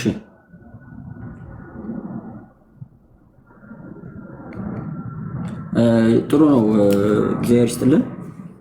የኔም ሀሳብ እሱ ነው። ብዙ ትግል ስላለብን ብዙ የምናነሳቸው ትግሎች የየራሳቸው ትግሎች ስላሉብን በቀላሉ እጅ መስጠቱ ተገቢ አይደለም ነው። ቀድመን መታገል ያስፈልጋል ነው የወንድማችንም ሀሳብ፣ እኔም የምጋራው ሀሳብ ነው። አሁን ዛሬ ብንችል እንድናደርግ የምፈልገው ነገር ምንድን ነው? ፕራክቲካል የሆነ ጋይድላይን ነገር እንኳን ማስቀመጥ ብንችል ነው ሀሳቡ።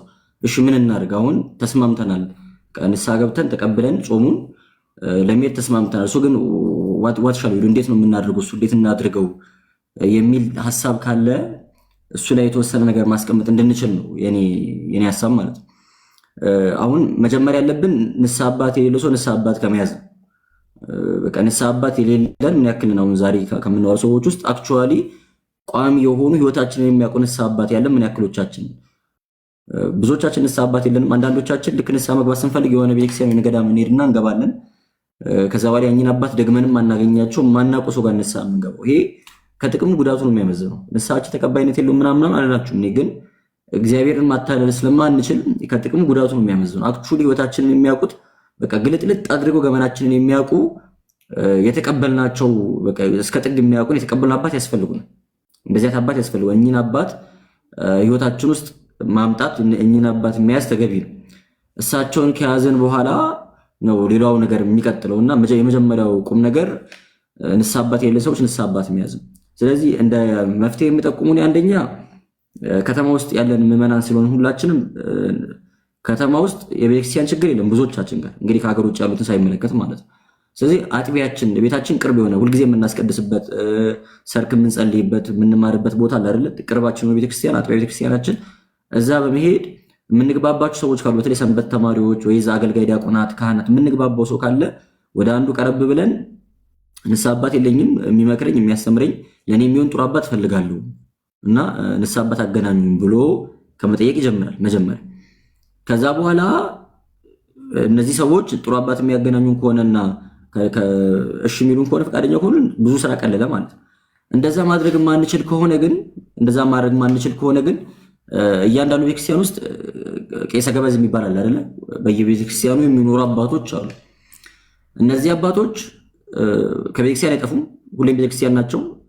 ሄደን አናጣቸው ነው። በተለይ ደግሞ አገልግሎት ባለበት ሰዓት ጠዋት ማታ ምናምን ሄደን አናጣቸው። እነዚህ አባቶች ጋር ሄደን ንስሐ አባት እንደሚያስፈልገን ነግረን ራሳቸውም ንስሐ አባት ሊሆኑ የሚችሉ ከሆነ ጥሩ፣ ካልሆነም ግን አባት እንዲያገናኙን የሚመክረኝ የሚያስተምረኝ ሰው ፈልጋለሁ። አባት አገናኙኝ ብንላቸው የሰንበት ቤት ጽሕፈት ቤት፣ የሰበካ ጉባኤ ጽሕፈት ቤት የመሳሰሉ ቦታዎች ሄደን የዚህ የአጥቢያ የዚህ ደብር ምዕመን ነኝ ካህን አባት የለኝም ንስሐ አባት ፈልጋለሁ ብለን እነሱን ብናናገራቸው እነዚህ ሰዎች ንስሐ አባት የማገናኘት አቅም አላቸው። ስለዚህ በዛ መልኩ ንስሐ አባት የለን ሰዎች ንስሐ አባት ብንይዝ ጥሩ። ይሄ መጀመሪያው ደረጃ ነው። ከያዘን በኋላ እንዴት ነው ንስሐ የምገባው፣ በምን መልኩ ንስሐ የምገባው የመሳሰሉትን በተመለከተ ዩቲዩብ ላይ ከበቂ በላይ ትምህርቶች አሉ። እውነት ለመናገር የኛ ስንፍና ካልሆነ በቀር ንስሐ ብለን ሰርች ብናደርግ በጣም ብዙ አባቶች በጣም ብዙ መምህራን ያስተማሯቸው ትምህርቶች አሉ። እኛ እንኳን የሰራነው ቪዲዮ አለ ከአንድ ወር ከሁለት ወር በፊት የተለቀቀ። የትምህርት የእውቀት ችግር አይኖርብንም ማለት ነው። ግን ደግሞ ጋይዳንስ የሚያስፈልገን ከሆነ ንስሐ አባቶቻችን በራሳቸው ጋይድ ማድረግ ይችላሉ። እኔ ንስሐ ገብቼ አላቅም፣ የንስሐ አባት ኑሮኛ አያውቅም፣ ንስሐ መግባት እፈልጋለሁ፣ እንዴት ንስሐ እንደምገባ እርሱ ያስተምሩኝ ብለን ንስሐ አባታችንን ብንጠይቃቸው፣ አዲስ ያዝናቸውን አባት ብንጠይቃቸው እሳቸው በምን መልኩ ንስሐ መግባት እንዳለብን ያስተምሩናል፣ ያስረዱናል ማለት ነው። ይሄ ሁለተኛው ስቴፕ ነው። ስለዚህ እንዴት በምን መልኩ ንስሐ መግባት እንዳለብን ዛሬ አንዳንድ ቲፖችን ለመስጠት እንሞክራለን። ከዛ ባለፈ ግን እኛ በቋሚነት በምን መልኩ እንዴት ነው የምነግሮት፣ ሁሉን ኃጢአት በዝርዝር ነው ወይ የምነግሮት፣ እንደዚህ ጉዳዮች እንዴት ነው የማደርገው የሚሉ ጥያቄዎችን እሳቸውን ስፔሲፊክ ሊጠይቀን እሳቸው የመጀመሪያው ቀን ላይ በምን መልኩ ከእሳቸው ጋር ኮሚኒኬት ማድረግ እንዳለብን ያስረዱናል። ስለዚህ በዛ መልኩ ንስሐ አባታችን ጋይዳንስ እንዲሰጡን ማድረግ ይቻላል ማለት ነው። ከዛ በኋላ ንስሐ አባታችን ሴኩር ካደረግን በኋላ ነው በምን መልኩ መናዘዝ እንዳለብን ከእሳቸው ጋር ካወራን በኋላ ቀጥሎ የሚሆነው ሂደት ኃጢአትን መናዘዝ ነው። ኃጢአታችንን ስንናዘዝ ድንገት ብድግ ብለን ከመሬት ተነስተን ሄደን መናዘዝ አይገባል። ስለ ንስሐ ትምህርት ስንማር ብዙ ጊዜ እንዳነሳ ነው ንስሐ ደረጃዎች አሉት አይደለ?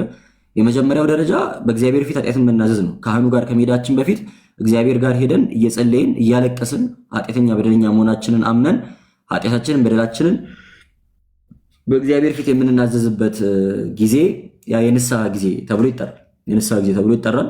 የመጀመሪያው የንስሐ ደረጃ ገና ካህን ጋር ሳንሄድ ከእግዚአብሔር ጋር የምናወራበት የምንነጋገርበት ጊዜ ነው። እግዚአብሔር አምላክ ልቦናችን ለንስሐ ክፍት እንዲያደርገው ቅድም ብለናል። ሁሌ እድሜ ለንስሐ ብለን እንጸልያለን። እድሜ ለንስሐ ስጠኝ ብለን እንጸልያለን። እድሜ ለንስሐ ብቻውን ግን በቂ አይደለም። የንስሐ ልብ ደግሞ ያስፈልገናል። እድሜ ተሰጥቶ ምክንያቱም የዛሬዋ ቀንም ለንስሐ የጨመረች እድሜ ልትሆን ትችላለች አይደለም። ምክንያቱም ትናንትና እንሞት የነበርን ሰዎች እግዚአብሔር አምላክ የንስሐ ጊዜ ሰጥቶ ሊሆን ይችላል። ዛሬ ላይ ያለ ነው ሊሆን ይችላል። አሲምፕል አዛት ግን ዛሬ ላይ መቀመጣችን በጸሎታችን በልመናችን እድሜ ለንስሐ ተሰጥቶ ሊሆን ስለሚችል እድሜ ለንስሐ እንደጠየቅን ሁሉ ደግሞ የንስሐ ልብን መጠየቅና እግዚአብሔር አምላክ የምርም እሱን ፈልገን እሱን ናፍቀን ነፍሳቸው ወደሱ በመቃተት እሱን በመሻት በመናፈቅ ውስጥ ሆና ኃጢአቷን በድሏ እንድትናዘዝ እድል መስጠት ስለሚገባን እድሜ ለንስሐ እንደተማጸንን ሁሉ የንስሐ ልብን ደግሞ ተማጽነን ከእግዚአብሔር ጋር እግዚአብሔር መማጸን ከእግዚአብሔር ጋር መነጋገር ያስፈልጋል። ይህ የመጀመሪያው ደረጃ። ከዛ በኋላ ወደ ንስሐ አባታችን ከመሄዳችን በፊት በስነ ስርዓት ቁጭ ብለን ከንስሐ አባታችን ጋር ማውራት የምንፈልግባቸውን ጉዳዮች መዘጋጀት ያስፈልጋል። ነገ አባን ሳገኛቸው ምንድን ነው የማወራቸው ብለን ጸሎታችንን ካደረግን በኋላ ለጥቂት ደቂቃ እንደ ሁኔታው አስፈላጊ ከሆነ ችግር ካለብን ማስታወሻ መያዝ፣ ስለዚህ ጉዳይ አወራቸዋለሁ ብለን ማስታወሻ ይዘን ያው በጥንቃቄ ሰው እጅ እንዳይገባ ተዘጋጅቶ ንስሐ አባታችን ጋር መሄድ ያስፈልጋል ማለት ነው። ይሄ በጣም ወሳኝ ደረጃ ነው። ብዙዎቻችን ችላ ብለን እዛ ስንደርስ የምንወዛገበው የምንወናበደው ቀድመን ስላላሰብንበት ስላልተዘጋጀንበት ነውና ተዘጋጅተን መሄድ ያስፈልጋል። ስንዘጋጅ ብዙ ጊዜ ብዙዎቻችን ያው ኃጢአታችንን ለመናገር ነው ንስሐ አባት ጋር የምንሄደው። ንስሐ አባት ጋር ግን ኃጢአት ብቻ አይደለም የሚነገር፣ እቅድ ይነገራል፣ ሐሳብ ይነገራል፣ ጭንቀት ይነገራል፣ ፍርሃት ይነገራል። በቃ ይሄን ኃጢአት ሰርቻለሁ ብቻ ሳይሆን እንደዚህ አይነት ችግር አለብኝ፣ መጸለይ አልችልም፣ ሐሳቤ አይሰበሰብም፣ ገንዘብ ላይ እንደዚህ ነኝ፣ ትዳሬ ላይ እንደዚህ ነኝ ብለን ችግራችንን እንነግራቸዋለን። ኃጢአታችንን ብቻ አይደለም። ሱባኤ ለመግባት አስቤያለሁ፣ ይሄንን የጾም ጊዜ እዚህ ቦታ ሄጄ ለማሳለፍ አስቤያለሁ እያልን ደግሞ እቅዳችንን ልናደርግ ያሰብናቸው ነገሮችን ማማከር ያስፈልጋል። አይ ይቅርብሽ ካሉ መብታቸው ነው፣ ስልጣን ስላላቸው ማለት ነው። ስለዚህ አቅማችንን ስለሚያውቁሳቸው እየነገርናቸው ስለሆነ እቅዶቻችን ልናደርግ ያሰብናቸው ነገርም ለንስሐ አባት መንገር ያስፈልጋል። ኃጢአታችንን እንደዛው ኃጢአታችንን ስንናዘዝ የግብፅ ቤተክርስቲያን የሆነ መጽሐፍ ነበራት፣ አሁን ጠፍቶብኛል። እንዴት ካህን ጋር መናዘዝ እንዳለብን የሚያስረዳ መጽሐፍና በጣም ጥሩ አንድ ቲፕ ያገኙት ምንድነው፣ ኃጢአታችሁ ስትናዘዙ መጀመሪያ በጣም አደገኛ በጣም ከባድ ነው ብላችሁ ከምታስቡት ኃጢአት ጀምሩ። ብዙዎቻችን ለካህኑ መናገር ስለምንፈራ ከትንሿ ነገር ነው የምንጀምረው አይደል? ቀለል እያደረግን አውርተናቸው ከዛ ፊታቸውን እያየን የሆነ በደንብ በጥሩ ሁኔታ ከተቀበሉ ምናምን ቀስ እያደረግን ልናስቀጥለው። ትንሽ ቆጣ ካሉብን የሆነ ፊታቸው የሚያስፈራ ከሆነ ምናምን ደግሞ ሀሳባችንን ቀይረን ሌላ ሲባል አይ ምንም የለም በቃ ይኸው ነው ብለን ልንመለስ ማለት ነው። እንደዛ እንዳንሆን መጀመሪያ በጣም ትልቅ ብለን የምናስበው ኃጢአት ነው መንገድ ያለብን ለንስሐ አባታችን። በጣም ያስፈራኛል ብለን የምናስበው ኃጢአት ትልቅና ትንሽ የለውም። በነገራችን ላይ ትልቅ ትንሽ የምናደርገው እኛ ነን በአእምሯችንና በጣም መጥፎ ኃጢአቴ ነው መጥፎ በደሌ ነው ብለን የምናስበውን ትልቁን ኃጢአታችን ቀድመን እንንገራቸው። ከዛ በኋላ ከትልቁ ወደ ትንሹ መሄድ፣ ይሄ በጣም ጥሩ ቲፕ ነው። ህይወታችንን ነው ቀላል የሚያደርገው። ዋናውን ከተናገርን በኋላ እንኳን ይሄኛውን ያኛውንም ሰምቶኛል እያልን የቀሩትን ለመናዘዝ ስለማይከብደንና ማታ ቁጭ ብለን ከየት ጀምረን ወደ የት እንደምንሄድ የትኛው ኃጢአት መጀመሪያ የትኛውን ኃጢአት ቀጥሎ የትኛውን ኃጢአት መጨረሻ እንደምንናገር አስቀድመን ለንስሐ አባታችን የምንነግረው ነገር መዘጋጀት ያስፈልጋል። ቅድም እንዳልኳችሁ ንስሐ አባቶቻችን እንደየልምዳቸው እንደየእውቀታቸው እግዚአብሔር አምላክ እንደየሰጣቸው ጸጋ የሚያናዝዙበት መንገድ ሊለያይ ይችላል። አንዳንድ አባት ዲቴል ሊጠይቅ ይችላል። አንዳንድ አባት ደግሞ ከላይ ዋና ዋና ቁም ነገሩን ብቻ ነገር ሊል ይችላል። ስለዚህ ምን እንደሚፈልጉ እሳቸው በምን መልኩ ከኛ እንደሚጠብቁ ራሳቸውን ጠይቀን ነው የምንረዳው፣ በምን መልኩ ነው የምናዘዘው የሚለውን ጉዳይ ማለት ነውና በዛ መልኩ ከእሳቸው ጋር ባደረግነው ውይይት መሰረትነት ላይ ቀድመን ምን እንደምንናገር በምን መልኩ እንደምንናገር መዘጋጀት ያስፈልጋል ማለት ነው። ስለዚህ የመጀመሪያው ደረጃ በእግዚአብሔር ፊት ማልቀስ ነው ብለናል። በእግዚአብሔር ፊት መጸለይ ነው። ኃጢአታችንን በደላችንን ይቅር እንዲለን ኃጢአተኛ ነኝ በደለኛ ነኝ ማረኝ ብለን መማፀን፣ ከዛ በኋላ የንስሐ ልብ እንዲሰጠን መማፀን። ለሱ ከተናገርን በኋላ ደግሞ ልባችን ቢፈልግም ባይፈልግም አሁን ይህም ጥያቄ ለመምህር እዩ ማንሳት ፈልጋሉ። በኋላ ላይ አሁን ብዙዎቻችን ንስሐ ከማንገባባቸው ምክንያቶች አንዱ ልቤ አይቀበሉ የውሸት ነው ይመስለኝ። በቃ የእውነት ለንስሐ አባት ስናገር ሪፖርት እያቀረብኩ እንጂ ይመስለኝ ከእግዚአብሔር ጋር እየተገናኘሁ አይመስለኝም። ውስጤ ጸጸት የለም፣ ኃጢአቱን አልጠላሁትም። ስለዚህ ሄጄ ለአባ ብናገር ጥቅም አለ ወይ? ውስጡ ኃጢአቱን ሳልጠራው በደሉን ሳልጠራው ለአባ መናገር የሚያመጣው ለውጥ አለ ወይ? ስለዚህ ለአባ ዝም ብዬ ሪፖርት ከማድረግ ተጨንቄም እግዚአብሔርን ሳላገኝም ቀርቼም ከሚሆን ከናካቴው ባልናዘዝ ይሻለኛል የሚሉ ሰዎች አሉና የንስሐ መግባት ፍላጎት ቢያድርብንም ባያድርብንም ሂድ የሚለን ስሜት ቢሰማንም ባይሰማንም ንስሐ መግባት ግዴታ ነው። ስለዚህ ሁለተኛው ደረጃ ሄዶ ለካህኑ መናዘዝ ነው። ሶስተኛው ደግሞ ፍትሐትና ቀኖና ነው። ይህን ሌላ ጊዜ በሰፊው እንማራል። ወይ ደግሞ ቅድም እንዳልኳችሁ መራሁት ዩቲዩብ ላይ ንስሐን በተመለከተ 1 ሰዓት የሚረዝም ዝርዝር ቪዲዮ አዘጋጅተናል። አላያችሁትም እንጂ እናንተ ዝርዝር ቪዲዮ ለማዘጋጀት ሞክረናል ረጅም ሰዓት ወስደንና በተቻለ አቅም ብዙ ሀሳቦችን ለማንሳት ተሞክሯል። ስራዬ ብላችሁ አንድ ቀን 1 ሰዓት ወስዳችሁ ብትሰሙት ምናልባት ትጠቀሙበታላችሁ ብዬ አስባለሁ። በጣም ብዙ ቪዲዮዎች ብዙ መመሪያ ያዘጋጇቸው ቪዲዮዎችም አሉ። የምር ሳይገባችሁ የቀረ ነገር ኖሮ ጥያቄ ኖሯችሁ ከሆነ ዩቲዩብ ላይ በጣም ብዙ መልሶች ስላሉ እዛ ላይ መልሶቻችሁ ማግኘት ትችላላችሁ። ስፔሲፊክ የሆኑ ጉዳዮችን ደግሞ ቅድም ባልኳችሁ አድራሻዎቻችን ብታስቀምጡልን እኛም ለማገዝ እንሞክራለን። ስለዚህ ንስሐ ስንገባ ቀድመን ልናደርጋቸው የሚገቡ ዝግጅቶች አሉ የሚለውን ነገር አጽንኦት ሰጥታችሁ እንድታውቁት ነው ይህንን ሀሳብ ያነሳሁት። እዩ እድል ልስጥህና አሁን እንዳልኩ ይሄ ውስጤ ጸጸቱ ብዙም አይሰማኝም እና ሂጅ ብናዘዝ ምን ጥቅም አለው ከሚለው ጀምሮ በምን መልኩ መናዘዝ እንዳለብን ወይ ደግሞ ንስሐን በተመለከተ ትኩረት ልንሰጣቸው የሚገቡ ጉዳዮችን አንዳንድ ሀሳቦችን አንሳለን። እሺ ቃሉ ያሰማልን። በጣም ጥሩ በሆነ መንገድ ነው ያስረዳን መምህራችን። ይሰማል አይደል? የመጀመሪያው ከጥያቄው ልጀምርና ወደ ንስሐዎቹ እንሄዳለን። ይህ የአብዛኞቻችሁ ፈተና ነው። እንግዲህ ሰው ንስሐ ለመግባት ሲያስብ የሆነ መጸጸት እንዳለበት ከልቡ በጣም መሰበር እንዳለበት ምናምን ይሰማልና በዚህ የምትፈተኑ ሰዎች እኔ የምመክራችሁ አንደኛው ነገር ዝም ብላችሁ በደንዳናው ልባችሁ ሄደን ንስሐ መግባት ሄዶ ንስሐ መግባት። ንስሐው ራሱ ያንን የተሰበረ ልብ ያመጣዋል።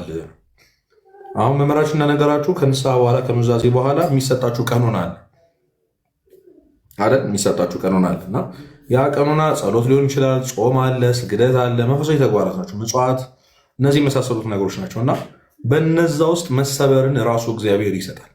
ምክንያቱም ገና ንስሐችን አልጨረስንም። ንስሐ ገባን የሚባለው ቀኖናችን ጨርሰን መተን አባታችን እግዚአብሔር ይፍታ ብለው ፍትሐተ ዘወልድ ደግሞ እግዚአብሔር ይፍታ ብለው ሲያሰናብቱ ነው ከኃጢአት ንጹህ መሆናችን እግዚአብሔር እንደማር የምናውቀው። ከዚያ ያው መጨረሻ ላይ በቅዱስ ቁርባኑ ሲታሰር ነው። እሱ ሌላ ርዕስ ነው። ዞሮ ዞሮ ሰው ንስሐ የሚገባው ለመቁረብ ነው። ገብቷችኋል? አዲስ ልብስ ለመልበስ እንደምንታጠበው ሁሉ ታጥበን መልሰን አሮጌውን ልብስ አንለብስም፣ መልሰን የቀደመውን ህይወታችንን አንኖርም እና ያ የደነደነው ልብ የሚፈርሰው ምናልባት ከንስሐ በፊት ሊሆን ይችላል። ለራስ መናዘዝ አለ፣ ማመን ኃጢአትን፣ የኑዛዜን ፕሮሰስ እንደነገሩ መምህራችን። ከዛ ሁለተኛው ደግሞ ለእግዚአብሔር ስንናገር የምር በድያለሁ ጌታ ይሆን እስከዛሬ ድረስ የከፈልክልኝን የደም ዋጋ በመስቀል ተሰቅለ እርቃንን ሆነ የተሰቀልከውን የደም ዋጋ ረስቻለሁ፣ ምንም እንዳልተደረገለት ሰው ሆኜ ስባዝን ኖሬያለሁ ብሎ እግዚአብሔር ፊት መጀመሪያ ማልቀስ ስለሚፈልግ፣ እግዚአብሔር ፊት መሰበር ስለሚፈልግ የመጀመሪያው ንስሐው ራሱ ይሰብራል። ግን እግዚአብሔር ፊት ሄዳችሁ ማልቀስ ካቃታችሁ፣ ከደነደነባችሁ፣ ምንም አልሰማ ካላችሁ ጀስት ሂዱ። ዞሮ ዞሮ ኃጢአታችንን እናውቀዋለን አይደል? መሄድ ነው። ሄዶ በንስሐ አባታችን ፊት ንስሐ መግባት። ከዛ ራሱ ንስሐው ልባችንን እየሰበረው እንድንጸጸት እያደረገ እያራራን ይመጣል እና ይሄ የመጀመሪያው የሰይጣን ትሪክ ነው። በጣም ጥሩ ዘዴ ያዘጋጀው ደግሞ ንስሐ እንድንገባ ይሄ ነው። ልባችን እንደነደነብን ምንም እንዳልተሰማን እንዴ ንስሐ ለመግባት ማሰብ እኮ ቀላል ነገር አይደለም። ማቀዱ ቀላል ነገር አይደለም። በተለይ ደግሞ መሄዱ ደግሞ ማድረጉ እሱን የመሰለ ነገር የለም እና ይሄ ፎር ግራንትድ አትውሰዱ። ትንሽ ነገር እንዳይመስላችሁ። ያሰባችሁት በቂ ነው። ማሰባችሁ በቂ፣ ማወቁ በቂ ነው። ከስሜቱ ውጪ ማወቁ ንስሐ ለመግባት በቂ ነው። አድሚት ማድረግ እኔ ኃጢአተኛ ሰው ኃጢአተኝነት እየተሰማኝ ነው ወይ በጣም እያደማኝ ነው ወይ ልቤን የሚለው ጉዳይ ከንስሐው በኋላ ሊመጣ የሚችል ነገር እና ንስሐ ከገባን በኋላ በሚኖረው የቀኖናን የመፈጸም ሂደት ውስጥ ራሱ እግዚአብሔር የልብ መሰበርን ይሰጣል። ስንጸልይ፣ ስንጾም፣ የታዘዝነውን ስግደት ስንሰግድ፣ ቤተ መቅደስ ውስጥ ሆነን ጌታ ኢየሱስ ክርስቶስ ወይ ማረኝ እያለን ይሄ ለንስሐ የማደርገው የተሰጠኝ ቀኖና ነው ብለን ጎንበስ ቀና ስንል ስንሰግድ ያኔ ልብ መሰበርን ይሰጣል። ያንን ልበ ደንዳናነትን ያጠፋልና ከንስሐ በፊት መጸጸት ቢያቅተን ከንስሐ በኋላ መጸጸት እንጀምራለን። ምክንያቱም ቅድም እንዳልኳችሁ ፉሊ ሰው ንስሐ ገባ የሚባለው ንስሐ ገብቶ ቀኖናውን ጨርሶ መጥቶ የንስሐ አባቱ ጋር ሲፈታ እግዚአብሔር ይፍታ ሲባል ንስሐ ጨረሰ የሚባለው ንስሐ ገባ የሚባለው። በቀኖና መሃል ከወደቅን እንዳልኳችሁ ድጋሚ ሌላ አዲስ ንስሐ ያስፈልጋል። ለስጋው ደግሞ የምንበቃ ሰዎች አንሆንም እና አንዳንድ ጊዜ ዝም ብሎ መቀበል ገብቷቸዋል። ምንም ሳይሰማን በቃ ልክ እንደዚህ ነው ክርስትና። ሁልጊዜ እየተሰማን፣ ሁልጊዜ እያለቀስን፣ ሁልጊዜ ወደ እግዚአብሔር እየቀረብን እንደሆነ እሱ እንደበደልን እየተሰማን የምናደርገው መንፈሳዊ ህይወት የምንኖረው የክርስትና ህይወት የለም። አንዳንዴ መደንደናል፣ አንዳንዴ ዝም ማለት፣ አንዳንዴ የማይገቡን የማንረዳቸው ነገሮች ውስጥ ገብቶ መውጣት አለ እና ያንን መረዳት በጣም አስፈላጊ ነው። ይሄ ምክንያት ሊሆን አይችልም። ሌላኛው በጣም ንስሐ መግባት ላይ ንስሐ ላይ በተለይ ደግሞ የንስሐ አባት ጉዳይ ላይ የሚነሳው ነገር ማፈር መሸማቀቅ ነው። እነሱም ሰው ናቸው። በተለይ ደግሞ የምናውቀው ካህን ከሆነ የሰፈራችን ካህን ከሆነ ሄዶ መናዘዝ የሚከብደው አንድ ትልቅ አባት ጋር እንዲህ አይነት ኃጢአት እኛ እንኳን ስናስበው መልሰን ስናስበው የሚዘገንን ኃጢአት በአንደበታችን አውጥቶ መናገር በጣም ይከብዳል። የንስሐ ዋናው ዓላማ ይሄ ስሜት እንዲሰማ ነው። እግዚአብሔር እኮ ይምረናል፣ ግን ልክ ኃጢአቱን ስንናገር የኃጢአቱን ግዝፈት በመናገር ውስጥ ስንሸማቀቅ የእሱን ምሕረት እንድናስብ እንዴት እንደታገሰን እንዴት እንዳለፈን ገብቷችኋል። አድሚት አድርገን ይህንን ኃጢአት ሰርቻለሁ ስንል ምን ማለት ነው? ይህንን ኃጢአት ሰርቻለሁ በቅንፍ እኮ ይህንን ኃጢአት ሰርቼ እግዚአብሔር ታግሶ ለዚህ አብቅቶኛል፣ በዚህ ልክ ወዶኛል ብለን እየመሰከርን ነው። ስለዚህ ምሕረቱን መመስከሪያ ቸርነቱን መመስከሪያ ነው ይሄ ገብቷችኋል። መሸማቀቁ ይፈለጋል። እንደውም በቃ አንገት መድፋቱ ሼም መያዙ እንደውም ይፈለጋል። እውነተኛ ንስሐ ያደርጋታል።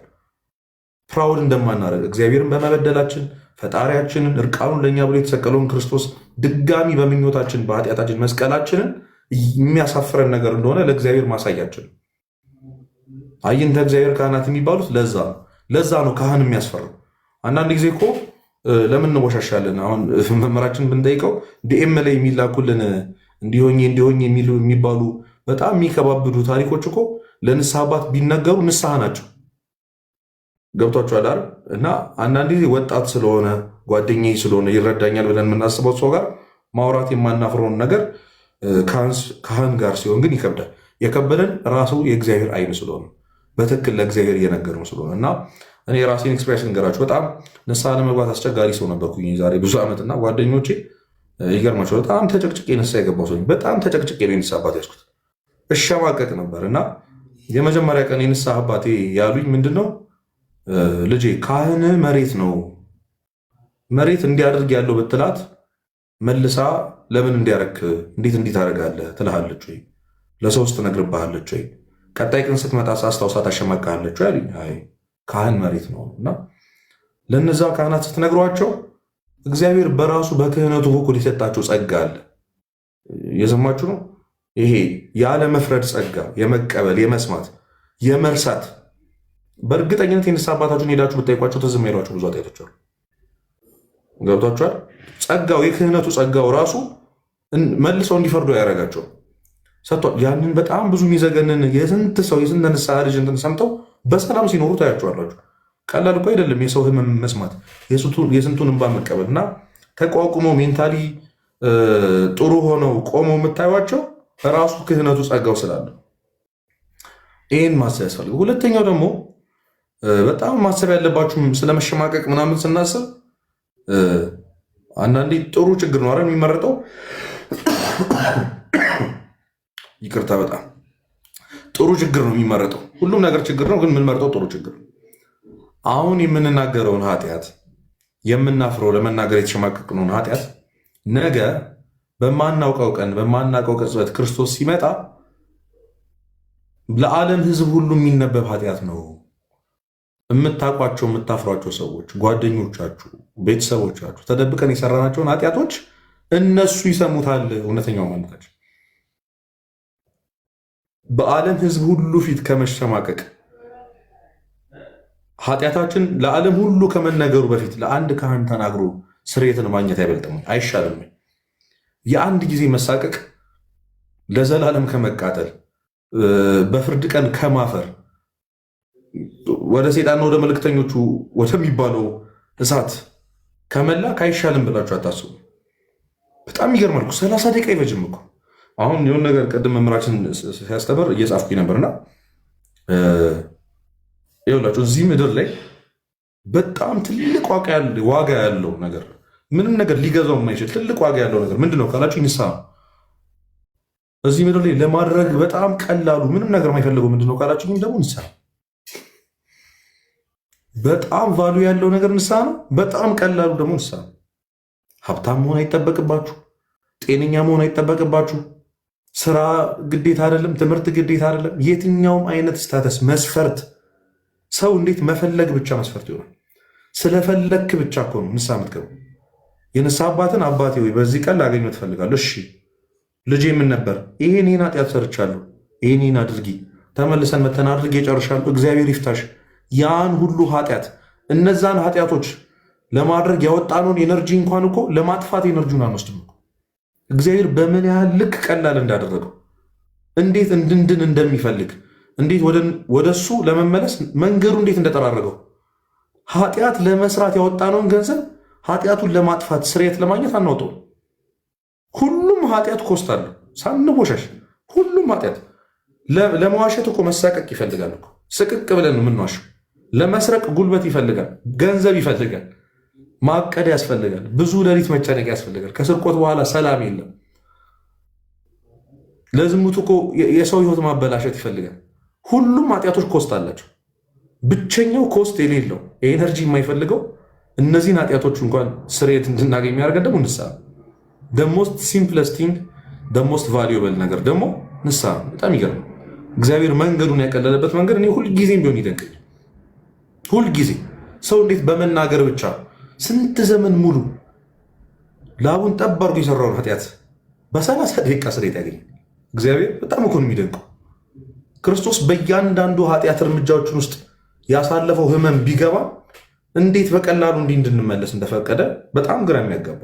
ፌር አይደለም ለእሱ ራሱ ስናስበው፣ ፌር አይደለም ለእግዚአብሔር ራሱ። ምን አይነት ቸር አምላክ እንደሆነ ይህን እድል አለመጠቀም ደግሞ ምን አይነት ሞኝነት ነው። እና ያ የትንሽ ደቂቃ መሳቀቅ መንግስተ ሰማያትን ታወርሳለች። የትንሽ ደቂቃ ሼም፣ የትንሽ ደቂቃ ፍርሃት፣ ይቺን ፍርሃት ላለመጋፈጥ እኮ ነው አሁንም ኃጢአት ውስጥ ያለ።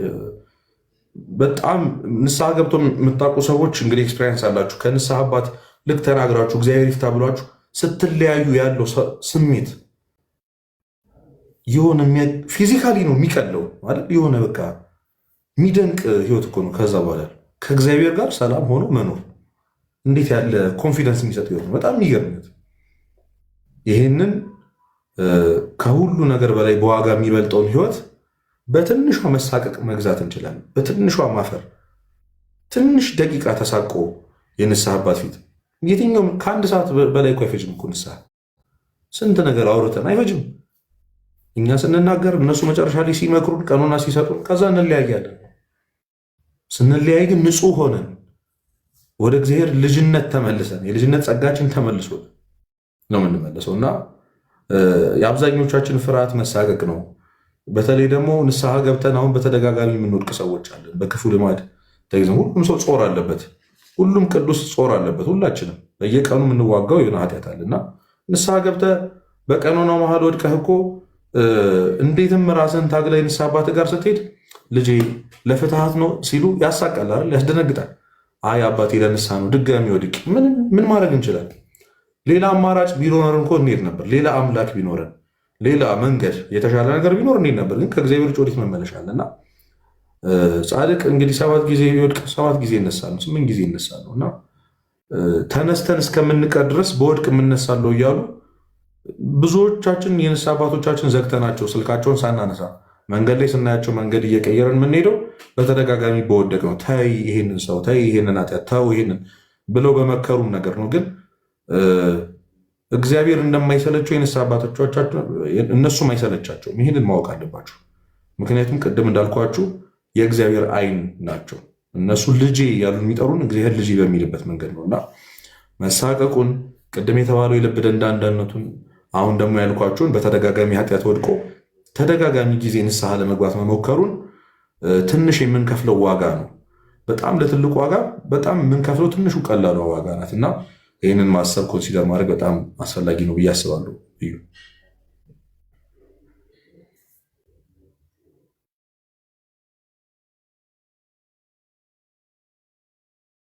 ሚዩት ነው። እዩ እግዚአብሔር ይስጥልን፣ ቃሎት ያሰማልን ብለናል። እና መጠኑን ብናመዛዝነው የምንከፍለውን ዋጋና የምናገኘውን ነገር ብናመዛዝነው ከባድ አይሆንም ለመወሰን እውነት ለመናገር እና እንደተባሉ ነው። ሰው ንስሐ መግባት ያለበት በቃ ንስሐ ግባ የሚል ስሜት ሲሰማው ብቻ አይደለም። ያችን ስሜት የምንጠብቅ ከሆነ መቼም አንገባ። ወደኋላ የሚጎትተን ንስሐ እንዳንገባ የሚያደርጉን በጣም ብዙ እንቅፋቶች ቢኖሩብን እንኳን እነዛን ታግሎ ወደ ንስሐ መሄድ ያስፈልጋል። ላይቭ ከመግባቴ ከጥቂት ደቂቃዎች በፊት ከአንዲት እህቴ ጋር እያወራን ነበር በዚህ ጉዳይና ንስሐ ለመግባት ስናስብ ስንወስን ፈተናዎቹ የሚመጡት በጣም ካልጠበቅናቸው ቦታዎች የሆነ አሁን ሰይጣን የሆነ ፈተና ብስቶብን ምናምን ነገር ንስሐ መግባት ቢያቅተን ኖርማል ነው አይደል? በቃ ያው የሚጠበቅ ነገር ነው። ሰይጣን ይፈትናል። ሰይጣን ባመጣብኝ ፈተና ምክንያት እኔ ንስሐ መግባት አልቻልኩም ብንል አንድ ነገር ኖርማል። ከንስሐ አባት ፈተና ሲመጣ ግራ ያጋባም። ንስሐ ለመግባት ንስሐ አባት ራሱ ፈተና ሲሆኑብን በጣም ንስሐ መግባት ፈልጎ የሆነ ሰው በቃ በጣም እንደፈለገ እየተሰማው ግን አደሴ እንደም የራሱ ልብ የራሱ ስሜት ሲከዳው ንስሐ ለመግባት ጠላቱ ራሱ ሲሆን ማለት ነው። ከውጭ የሆነ ከሆነ አካል ሲሆን ከልቡ የሚመነጭ ሐሳብ ጠላት ሲሆንበት ያስጨንቃል። እውነት ነው። በቃ ይሄ ኤክስፔክትድ። እነዚህን ፈተናዎች መቋቋም ካልቻለ ንስሐ መግባት አንችልም። በቃ ይሄንን ነው ሰው በደንብ መለየት ማወቅ ያለበት ጉዳይ።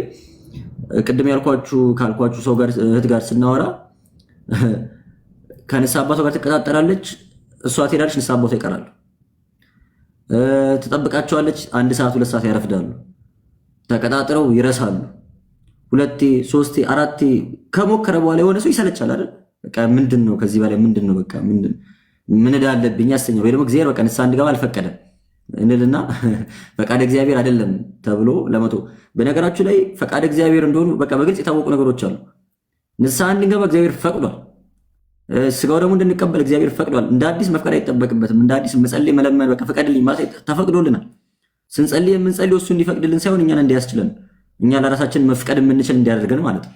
ነፃ ፈቃዳችን ተጠቅመን ኃጢአት ከመስራት ነፃ ፈቃዳችን ተጠቅመን ወደ እሱ መቅረብን እንድንመርጥ እንዲያግዘን ነው እንጂ የምንጸልየው እንዲፈቅድልን አይደለም። ፈቅዷል። ቀድሞ እግዚአብሔር አምላክ በቃ ንስሐ ግቡ ብሎ አዞናል። ከመፍቀድም አልፎ ስጋዬን ብሎ የሚጠጡ ተፈቅዷል። ደጋግመን ሞክረን ስላልተሳካል በቃ እግዚአብሔር አልፈቀደልኝም የሚሉ ሰዎች በዚህ ዓመት በቃ እግዚአብሔር አይደለም። ይሄ ፈተና ይሄ በራሱ አንድ ቀኖና ነው። ንስሐ አባት ለማግኘት ፈልገን ማግኘት አለመቻል፣ ስጋው ደግሞ ለመቀበል ፈልገን መቀበል በራሱ ቀኖና ነው። ልክ ንስሐ አባታችን ቀኖና እንደሚሰጡን እግዚአብሔር የሚሰጣል፣ የራሱን ቀኖና ይሰጣል። ተዘጋጅተን በቃ ተዘጋጅቼ ጨርሻለሁ ብለን አስበን እኛ በእኛ ሐሳብ በእኛ አይን ልክ ስጋው ደግሞ ልንቀበል ስንል ወይ እንታመማለን ወይ እንቆስላለን ወይ የሆነ ችግር ይገጥመናል። ሁሌ ልንቀበል ስንል የሆነ ነገር እየተፈጠረ 2 3 ሲያመላልሰን በቃ እግዚአብሔር አልፈቀደም ብለን እንድንሸሽ ሳይሆን አይ ይሄ ለራሱ ቀኖና እግዚአብሔር አምላክ በዚህ ውስጥ የማሳየውን ጽናት ይፈልገዋል። እግዚአብሔር አምላክ በዚህ ውስጥ የማሳየውን ትግል ይፈልገዋል። ንስሐ አባቴን ፈተና ሲሆኑብኝ፣ የገዛ ፈቃዴ ፈተና ሲሆኑብኝ፣ በዙሪያ ያሉ ሰዎች ፈተና ሲሆኑብኝ ተስፋ ሳልቆርጥ ሳልወድቅ እጅ ሳልሰጥ ይሄንን ዓላማ ለማሳካት የማደርገው ጥረት በራሱ ተጋድሎ ነው። ዋጋ አለው እና የሚፈትኑን ነገሮች በዙሪያችን መኖራቸው የሚገርም ነገር አይደለም። እና እንደዚህ አይነት የሚመላለሱ የሚደጋጉ ፈተናዎች የሚገጥሟችሁ ከሆነ ተስፋ ሳይቆርጡ በተደጋጋሚ መሞከር አንደኛ፣ ሁለተኛ ደግሞ አማራጮችን ማየት። ለምሳሌ ንስሐ አባታችን ጭራሽ በቃ የማይመቻቸው አይነት ከሆኑ አባት መቀየር መፍትሄ ነው። በቃ በስርዓት ደውለን ተሰናብተን ስላልተመቸኝ እርሶን ማግኘት እርሶን ቢዚ ስለሆኑ እኔም ሩቅ ስለሆንኩኝ በቅርብ ያሉ አባት ሊይዝ ነው ብለን አሳውቀን አባት የሚያዝ ኃጢአት አይደለም። ንስሐ አባትን መሰናበት ኃጢአት አይደለም በነገራችን ግድ ከሆነ ማለት ነው። ግን መሳካት መስተካከል የሚችል ጉዳይ ሆኖ በምክንያቶች ከሆነ እየዘገየ ያለው ደግሞ መጽናት መጠበቅ ነው። የቅዱስ ኤፍሬም ታሪክ ትዝ አይላችሁም? ቅዱስ ኤፍሬም ነው አይደል? ከቅዱስ ባስልዮስ ጋር ካልተሳሳትኩኝ፣ ተሳስቼ ሊሆን ይችላል። አንዲት ሴት ንስሐ ለመግባት ስትመጣ ይሄን ኃጢአት እኔ ላስተሰርይልሽ አልችልም፣ ሂጂና ለዛ አባት ንገሪው ብሎ ሌላ ሀገር ሲል ታሪኩን ታውቁታላችሁ ብዬ አስባለሁ።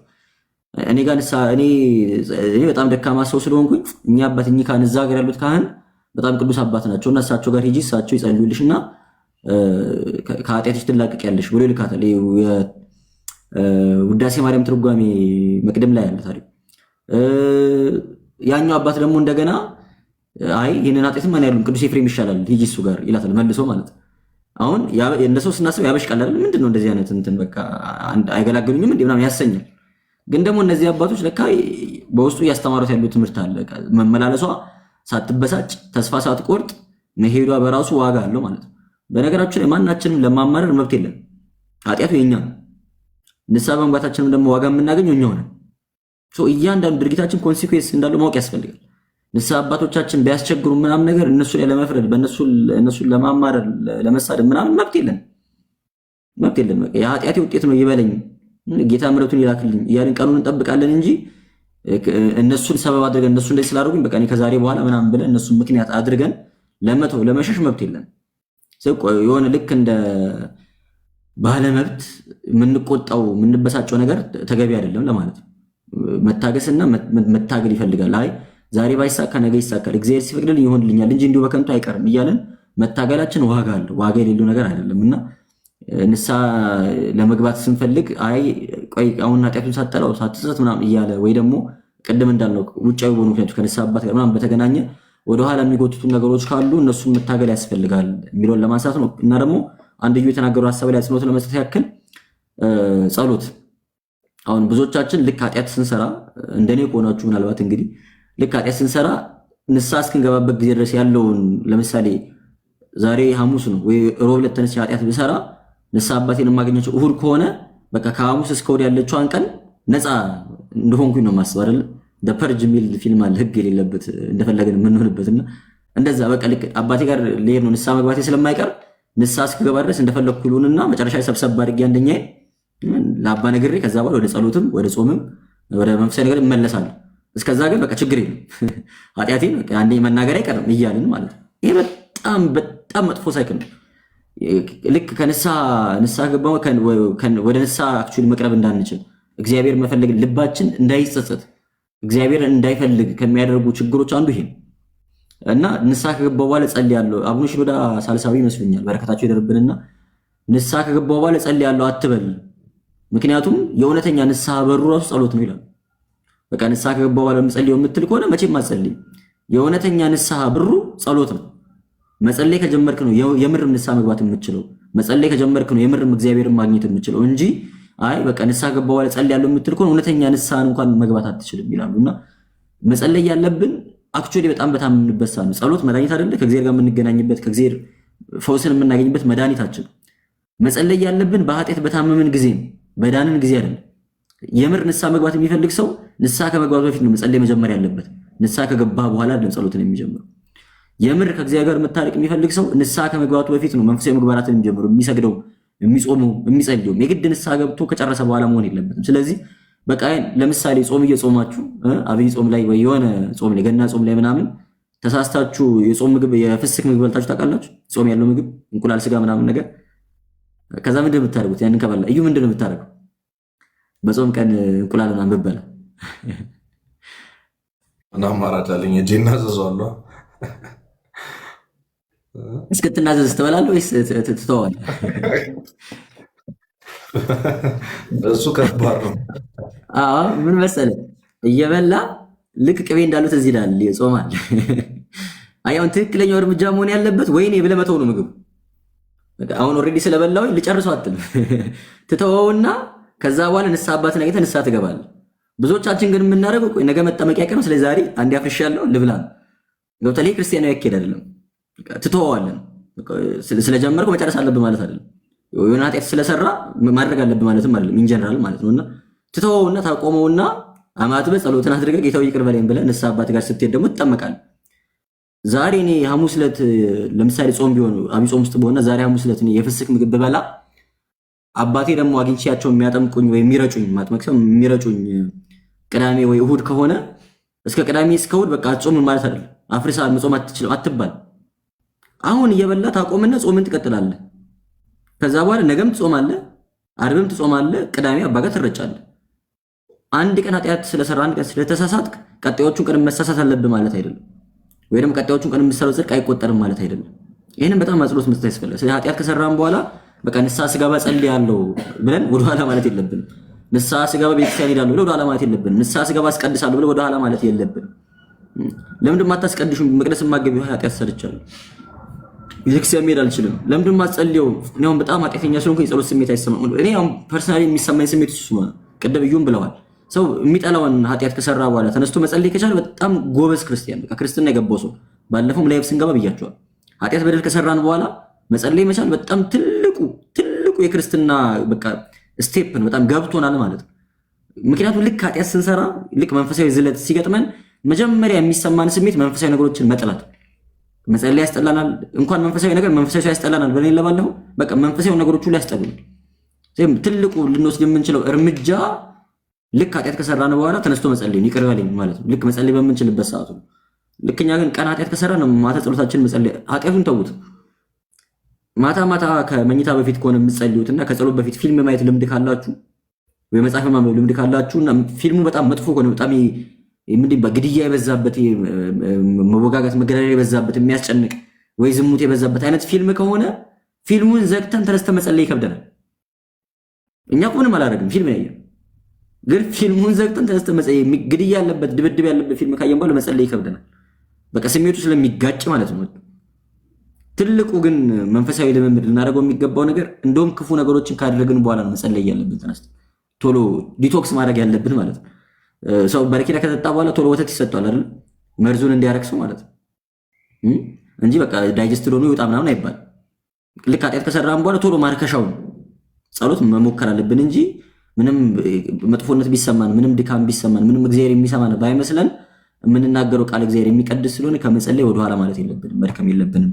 ወደኋላ ሊያስቀሩን ከሚስቡ ነገሮች ሁሉ ጋር ታግለን አይ መጸለይ ያለብኝ እግዚአብሔር ማግኘት አለብኝ ማለት አለብን እንጂ ተስፋ መቁረጥ የለብንም ነው መልእክቴ። ሰዓታችንን እንድንጠቀም እየመሸ ስለሆነ አንድ ጥያቄ ብቻ ላንሳልና ዩሱ ላይ ሪፍሌክት አድርገን ከዛ ተቀጣጥረን ለቀጣይ ጊዜ ደግሞ እንለያያለን። ምንድነው ማነሳው ብዙ ከሚነሱ ሀሳቦች አንዱ ቀኖና አነሰብኝ። ላባ በጣም ብዙ ነገር ነገርኳቸው ለንስሐ አባቴ፣ ግን የነገርኳቸው ነገር የገባቸው አይመስለኝም። ያን ሁሉ ነገር ነግሬያቸው 2 ቀን ስገጂ ነው ያሉኝ፣ 3 ቀን ጾም ነው ያሉኝ እና ምንም ኃጢአት ይቅር የተባለ አይመስለኝም። ንጹህ የመሆን ስሜት አይሰማኝም ከፈጸምኩት ቀኖና አንጻርና ምን ይሻላል የሚሉ ሀሳቦችንም የሚያነሱ ወንድሞች እህቶች አሉ። ምን ትላለህ ወንድማችን? በጣም ብልህ አባቶች እንዳሉን ማሳያው እዚህ ጋር ሰው በተለይ አሁን በጣም ማወቅ ያለብን ነገር ቀኖና ቅጣት አይደለም። ቅጣት ማለት በስህተትህ ልክ የሚሰጥ ማካካሻ፣ የኃጢአትህ ማካካሻ የሚያክል ነገር የለም እዚህ ምድር ላይ። እግዚአብሔር ስለሆነ ነው የማረህ ነው። ሰው ቢሆን የሚታገሰን ነገር አይደለም። ገብቷል? እና ይሄ ምንድን ነው? ቀኖናውን ስለፈጸምን አይደለም እግዚአብሔር የማረን። ቀኖናው የበለጠ ወደ እግዚአብሔር መቅረቢያ ነው፣ ለእኛ ተብሎ የተሰጠን ነገር ነው። ቅድም እንዳልኳችሁ ልብን ማለስለሻ፣ ልብን መስበሪያ፣ እውነተኛ ንስሐ እንዲሆን፣ እውነተኛ መሰበር እንዲሆን እና ይሄ እንዴት ነው ትዕቢት እንዳይፈትነን አለ አይደል? አንዳንድ ጊዜ ነገሮች ነፃ ሲሆኑ፣ ክፍት ሲሆኑ፣ ባዶ ሲሆኑ ነገሮችን ማቅለል ስለሚመጣ ነው እንጂ በኃጢአታችን ልክ የሚሰጠን ቅጣት አይደለም። እና ቀኖና አነሰብኝ የሚል ሰው እንደዛ ነበር የሚሰማው ማለት ነው። ኦኬ፣ ብዙ ቀኖና በኃጢአት ልክ ተሰጥቶ ካደረግከው በኋላ ቀኖናውን ስለፈጸምክ እግዚአብሔር ማረህ ማለት ትዕቢት ነው፣ በጣም ትልቅ ትዕቢት ነው። እና ፍጹም ቸርነቱን አብዝቶ ፍጹም ፍቅሩን አብዝቶ ምህረቱን እንዳበዛልን ማሳያው ይሄ ነው። አባቶቻችን ደግሞ የሚያደርጉት ለዛ ነው። እንደውም በጣም ትንሽ ኃጢአት ለሰራ ሰው፣ ትንሽ መንፈሳዊ ህይወቱ ለበረታ፣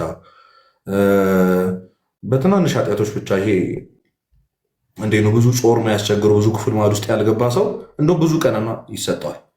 በጣም ብዙ ኃጢአት የሰራ ሰው፣ በጣም ለብዙ ጊዜ ርቆ የተመለሰ ሰው ደግሞ ትንሽ የ3 ቀን የ1 ቀን 3 ስገድ ምናምን ይሰጠዋል። እና ይህን የሚያደርጉበት ምክንያት የመጀመሪያው በጣም ርቆ ለነበረው በጣም ብዙ ኃጢአት ለሰራ ሰው ተስፋ ቆርጦ እንዳይሄድ፣ እግዚአብሔር በዚህ ልክ ነው ያስቀየምኩት እንዳይል፣ ምሕረቱን እንዳይጋረድበት፣ ቀጣኝ ቀሰፈኝ እንዳይል አባቶች የሚያደርጉት ነው።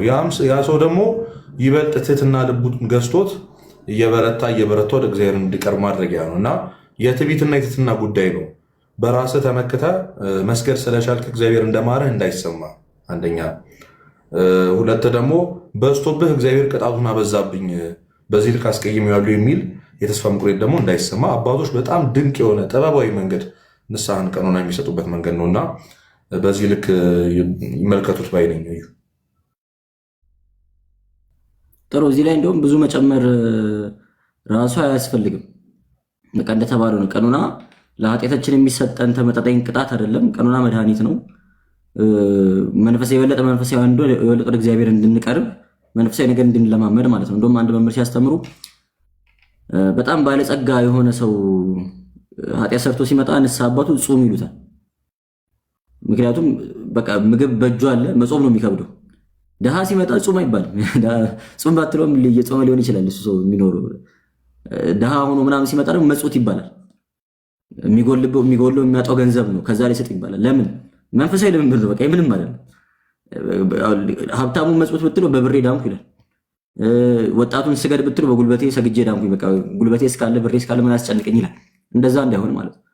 የሚሰጡን ቀኖኖች መንፈሳዊ ልምምዶች ናቸው። መንፈሳዊ ነገር እንድንለማመድ። እኔ በሄድኩበት ሁሉ የምናገረው አንድ ታሪክ አለኝ። አንዷን ጓደኛችንን ንስሐ አባቷ የሰጧት ቀኖና ገላሽን እንዳትታጠቢ ለ2 ሳምንት በቃ ከአቅም በላይ ችግር ካልገጠመሽ ገላሽን እንዳትታጠቢ የሚል ቀኖና የሰጧት። አሁን በቅጥነተ ሕሊና እንደው በጣም አስተዋይ ሰው ካልሆንክ በቀር ያበሳጭ። ምን አገናኘው ንስሐና? አሁን እኔ መታጠብ የፈለኩት ነፍሴን ነው እንጂ ስጋዬን ነው ምናምን ትላለች። የቆሸችው ነፍሴ ናት ምናምን ትልና ምን አገናኘው ትላለህ። የሚገርም ያኛ በጣም የተማሩ አባት ናቸው። በጣም የምናከብራቸው ጊዜ መነኩሴ ናቸው። በእርግጥ ለጵጵስና ምናምን የምንጠብቃቸው በግላጭ በጣም የምንወዳቸው አባት ናቸውና በኋላ ሲገባን ልጅቷ በጣም ተበሳጭታ መጣ። ምን አይነት አባት ነው ያገናኘኝ ምናምን ነገር እንደዚህ እኮ አሉኝ ምናምን ነገር ስትል ቆም ብዬ ሳስበው እና በኋላ ከሷ ጋር ስንወያይ የተረዳሁት ነገር የልጅቷ ትልቁ ፈተናዋ ትውዝፍት ነው። በቃ መጋጋት ትወዳለች። በቃ መቀባባት፣ ማጌጥ ምናምን በጣም ትወዳለች እና ትንሽ መልካም ስለሆነች በቃ በመልኳ በጣም የምትመካ አይነት ሰው ናት። ስለዚህ እኛ አባት እያስተማሯት ያሉት አፈር መሆኗን፣ ቆሻሻ ነሽ፣ አፈር ነሽ፣ ከትቢያ ነው የተሰራሽው፣ ውሃ ስላጠራን ውሃ ስላነጻን ልብስ ስለሸፈነን የተሻለን ሰዎች ነው ማለት አይደለም የሚለውን ነገር እንድትረዳና ትንሽነቷ እንዲገባት ነው እኛ አባት ይህን ቀኖና የሰጧትና መንፈሳዊ ነገሮችን መለማመድ እንድንችልና ወደ እግዚአብሔር መቅረብ እንድንችል ነው ቀኖና የሚሰጥን እንጂ ለቅጣት አይደለም። እና እነዚህን ድርጊቶች የምንፈጽማቸው እግዚአብሔር በድርጊቶቹ ልክ ኃጢአታችንን ይቅር ስለሚለን አይደለም። በስግደታችን በጾማችን ልክ ሳይሆን ራሳችንን ለእግዚአብሔር ማስገዛታችን እንድንመለከት ነው። ቅድም ያነሳነው ለምሳሌ ንስሐ አባት ፊት ቀርቦ በቃ ለእግዚአብሔር ከነገርኩት አይበቃም። ንስሐ አባት ፊት ቀርቤ ለምን እናገራለሁ ይላል ሰው አይደለ? ንስሐ አባት ፊት ቀርቦ መናገር ቅድም እዩ እንዳሉ ያሳቅቃል፣ ያስፈራል። እንድንሳቀቅ እንፈራ ደግሞ ይፈልጋል። እና ያችን ሰቀቅን ያችን ፍራቻ ለመሸሽ በቃ ከእግዚአብሔር ጋር ካወራው እግዚአብሔር ፊት ካለቀስኩኝ ማረኝ ካልኩት ከልቤ ከተጸጸትኩኝ ያበቃም ወይ ለካህን ሄጄ መናገሩ ለምን ያስፈልጋል ይላል ሰው። ግን እውነት እንነጋገር ከተባለ ለካህን ከመናገርና ለእግዚአብሔር ከመናገር የትኛው ነው የሚያስፈራ? ማን ነው ማስፈራት ያለበት? ካህን እኮ ልክ እንደናንተ የሚበድል ሰው ነው። የሚያስፈራው እኮ እግዚአብሔር ፊት መቆም ነው። እውነተኛ ፈራጅ ነው። ሙት ሊለን የሚችለው እግዚአብሔር። ካህኑ ሙት አይለን መቼስ ስገድ ቢለን ምንም አያደርገን። ካህኑ ኃጢአታችንን ከማጥራት ያለ እግዚአብሔር ሊፈርድብን ሊገለን ይችላል። እግዚአብሔር ፊት መናገር ይሻለኛል ካህን ፊት መናገር የምንለው እግዚአብሔር እንደሚያየን ስለማናምን ነው። ካህኑ ፊዚክሊ ፊት ለፊታችን ስለሚታይ በቃ እየሰማን እያየን መሆኑ አንጠራጠር። ፊቱን ፊት ለፊት ስለምናየው በቃ የሆነ የሚሰማን ስሜት እግዚአብሔርን ፊት ለፊት ስለማናየው ተደበቀን ኮንሽ መጋረጃ ጀርባ ጌታው ይቅር በለኝ ብለን መገላገል እግዚአብሔርን እየሰማን እንደሆነ ለጸሎት ሲቆም እሱ ፊት እንደቆምን ስለማናምን እንደሆነ የእምነት ጉድለት ነው። ይሄን ራሳችሁን አሳምኑት። በነገራችሁ የእምነት ጉድለት ነው እንጂ በእግዚአብሔር መሐሪነት ምናምን ስላመንን አይደለም። ካህኑ ምን ያደርገናል? ሊያስምረን ብቻ እኮ ነው የመጣው። ሊፈርድብን አይደለም። ሊፈርድብን ደግሞ የተገባ ኃጢአተኞች በደለኞች ስለሆንን ማለት ነው። ካህኑ ፊት መቆምን የፈራነው ካህኑ ፊት ለፊት እንዳለ አምነን ስለተቀበልን ስላወቅን እግዚአብሔር እያየኝ ነው፣ እግዚአብሔር አይኖች ፊት ለፊት ቆሜያለሁ የሚለው ማመን ስለከበደን ግን ስለ እቺን የእምነት ጉድለታችንን እግዚአብሔር አምላክ ስለሚያውቅ ነው ሂድና ለካህን ተናዘዝ ያለ። ለእግዚአብሔር ተናዘዝ ምናምን ቢባል ራሳችንን እናታላ እየመጣን ተናዝዣለሁ በቃ ምን ቀረ እንዳንል ማለት ነው። እነዚህን ተግባሮች የምንፈጽመው የምር መገዛታችንን የምር እግዚአብሔርን መውደዳችንን የምር ለእግዚአብሔር መታመናችንን መግለጥ እንድንችል ነው። እነዚህን ተግባሮች መጾሙንም፣ መጸለዩንም፣ መስገዱንም፣ ካህን ፊት መናዙን የመሳሰሉ ነገር እንድናደርግ የተፈለገው ማለት ነው። ሌላኛው ሁሉም ካህናት ንስሐ አባቶቻችን የተማሩ አይደሉም። ቤተክርስቲያን ብዙ ጉለት አለ አይደል? የሆነ የአሰራር ክፍተት አለን ቤተክርስቲያን ሳትሆን ያው ስርዓቱ ማለት ነው። እና ሳንማር ሳናቅ ወደ አገልግሎት እንመጣለን። ብዙዎቻችን ዲያቆናት የሆኑ ነው ብዙ ገብቶን ብዙ አውቀን አይደለም። ሁሉም ካህናት ሁሉ ነገር ተምሮ አውቀው ላይሆን ይችላል። የእውቀት ጉለት ያለባቸው ኧረ ሴት ሆነሽ በዚህ እድሜሽ ወይ ሳታገቢ እንዴት ትቆርቢያለሽ የሚል ካህን ሊገጥመን ይችላል። ንስሐ ልጆቹ ጋር ኃጢአትን ለመስራት የሚደፍር ካህን ሊገጥመን ይችላል። ብዙ አይነት ችግር ሊገጥመን ይችላል። እነዚህ ችግሮች ግን ወደኋላ እንዳያስቀሩን መጠንቀቅ ነው። እንደዚህ አይነት ችግሮች እንዳይገጥሙን በአጠቃላይ ቤተክርስቲያን ያስቀመጠችልን ሴፍ ጋርዶች አሉ። ለምሳሌ በግልጽ መነጋገር ስላለብን ነው። እህቶቻችን ከንስሐ አባቶቻቸው ጋር ያልተገባ ግንኙነት ውስጥ የገቡ እህቶች ገጥሞን ያውቃሉ አይደለ? ለራሳቸውም ለንስሐ አባቶቻቸው መሰናክል የሆኑ ንስሐ አባቶቻቸውም ደግሞ በኃጢአት የጣሏቸው ሰዎች ማለት ነው።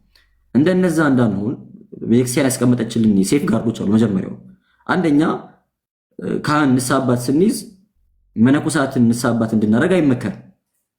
በቃ በዙሪያችን መነኮሳት ብዙዎች ናቸው። እውነት ነው፣ መኖር አልነበረባቸውም። ዞሮ ዞሮ አሉ። በከተማ ያለን ወንድሞች እናቶች ንስሐ አባት አድርገን እንድንይዝ የተፈቀደልን ካህናትን፣ ቀሳውስትን፣ በህግ ያሉ በትዳር ያሉትን ማለት ነው። ሁለተኛ ንስሐ ከሰባቱ ሚስጥራት ቤተክርስቲያን አንዱ ነው። ሰባቱ ሚስጥራት ቤተክርስቲያን ደግሞ ከቤተክርስቲያን ቅጥር ግቢ ውጭ አይፈጸሙ። ምናልባት ሚስጥረ ቀንዲል ኤክሰፕሽናሊ ታማሚ ያለበት ቦታ ሄዶ ሊፈጸምለት ይችላል። ከዛ ባለፈ ሰባቱ ሚስጥራት ቤተክርስቲያን የሚፈጸሙት በቤተክርስቲያን ቅጥር ግቢ ውስጥ ነው።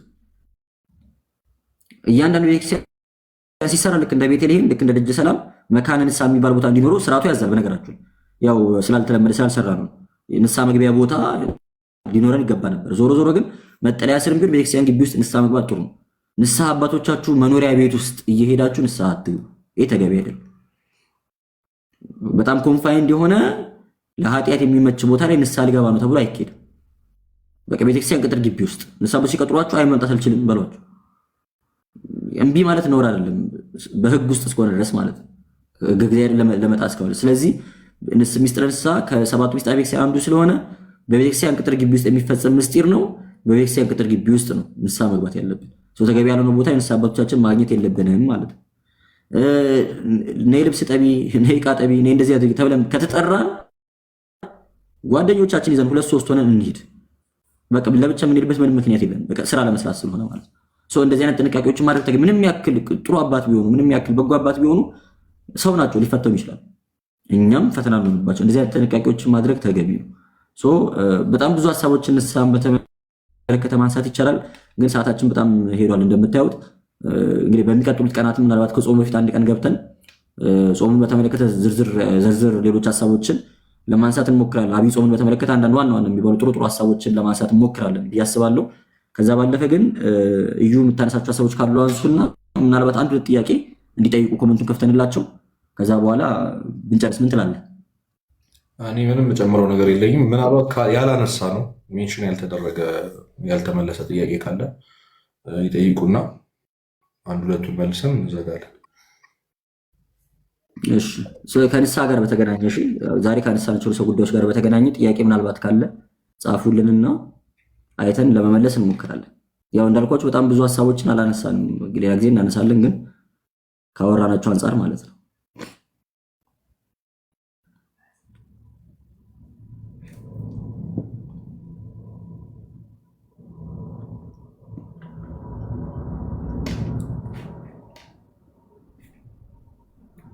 አሜን። አብሮ ያሰማን።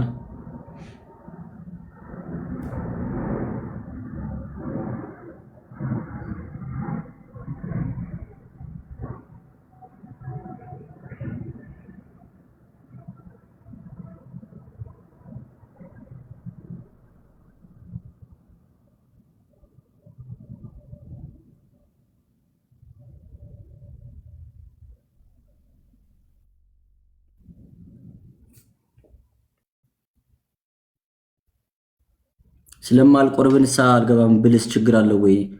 ያው ንስሐ የምንገባው ለመቁረብ ስለሆነ የሚል ጥያቄ መጥቷል። የማይቆርብ ሰው ለምን ንስሐ ይገባል ነው ጥያቄው።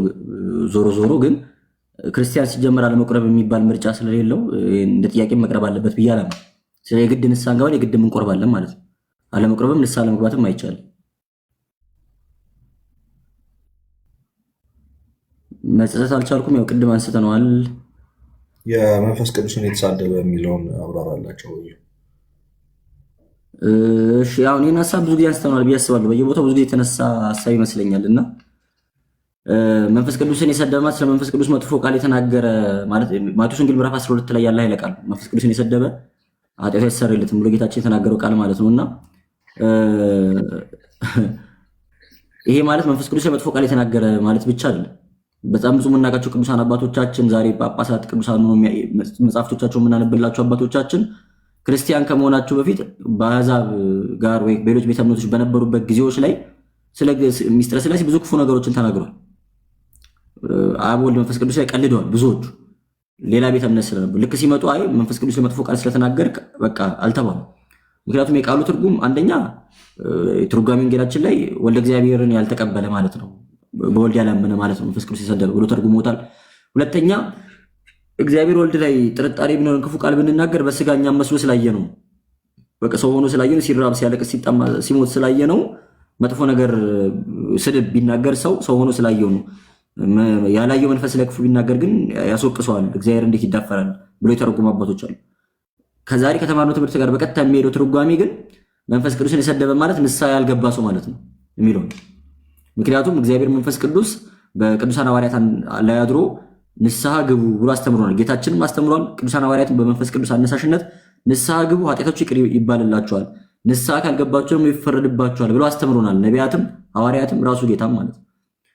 ንስሐ ግቡ ኃጢአታችሁ ይቅርላችኋል ብሎ ያስተማረን መንፈስ ቅዱስ ነው። ንስሐ ካልገባችሁ ይፈረድባችኋል ብሎ ያስተማረንም መንፈስ ቅዱስ። ስለዚህ ንስሐ ብገባም ባልገባም ኃጢአት አይሰረይልኝም የሚል ሰው ኃጢአት ይሰረይልሃል ያለው መንፈስ ቅዱስን ውሸታም ነኝ ያለ ክብር ይግባው። አይ ንስሐ ባልገባም አይፈረድብኝም ችግር የለውም የሚል ሰው ካለም ደግሞ ይፈረድብሃል ለመንፈስ ቅዱስን እያጣጣለ ነው ማለት ነው። እና ንስሐ መንፈስ ቅዱስ የሰደበ ማለት በራሱ ንስሐ ያልገባ ማለት ነው ብሎ አባቶቻቸው ተርጉሞታል። ስለዚህ ኃጢአታችን በደላችንን ተናዘን ንስሐ ካልገባን ከንስሐ ከገባን የማይሰረይ ኃጢአት የለም የሚለውን ለመመለስ ነው ለመናገር ያክል። ደጁን የረገጠ እዚህ ገዳም የመጣ ሰው ኃጢአቱ ይሰረይለታል፣ ይህን ያክል ትውልድ ይማርለታል፣ እንደ 40 ቀን ሕፃን ይሆናል የሚሉ ቃል ኪዳኖች ያላቸው ገዳማት አሉ። ከነሱ አንጻር እንዴት ይታያል? ቃል ኪዳን ንስሐን አይተካም፣ ሚስጥረ ቤተክርስቲያን አይተካም። ቅዱስ ቁርባንን የሚተካ ምንም አይነት ቃል ኪዳን የለም። እንደዚህ አይነት ቃል ኪዳኖች ለምሳሌ ግሸን ማርያም የሚሄድ ከሆነ የእመቤታችን ምልጃ ንስሐ እንድገባ ስጋው ደግሞ እንድቀበል ያበረታኛል እንጂ ስጋው ደግሞ ተክቶ አይደለም ያንን ቦታ መርገጤ ማለት ነው። ስለዚህ ሚስጥረ ቤተክርስቲያን እንዳንቀበል አቋራጭ መንገድ አይደሉም ቃል ኪዳን። ይሄ በየዓመቱ እየተነሳ ገዳም እየሄደ ራሱን የሚያታልል ሰው አለ። እውነት በገዳም ይሄድ ጥሩ ነው፣ የበረከት ቦታ ቃል ኪዳን አለ። ግን ሚስጥረ ቤተክርስቲያን የሚተካ አይደለም። ይሄንን እንዳትጠራጠሩ። እንደዚህ አይነት ቦታዎች ለንስሐ እንድንበቃ ያደርጉናል ነው እንጂ ቃል ኪዳናቸው በቃ ንስሐ ባንገባም ችግር የለውም ማለት ግን አይደለም። ንስሐ አባቴ ሊያናገሩኝ አይፈልጉም። ቅድም እንዳለው ንስሐ አባት መቀየር ይቻላል።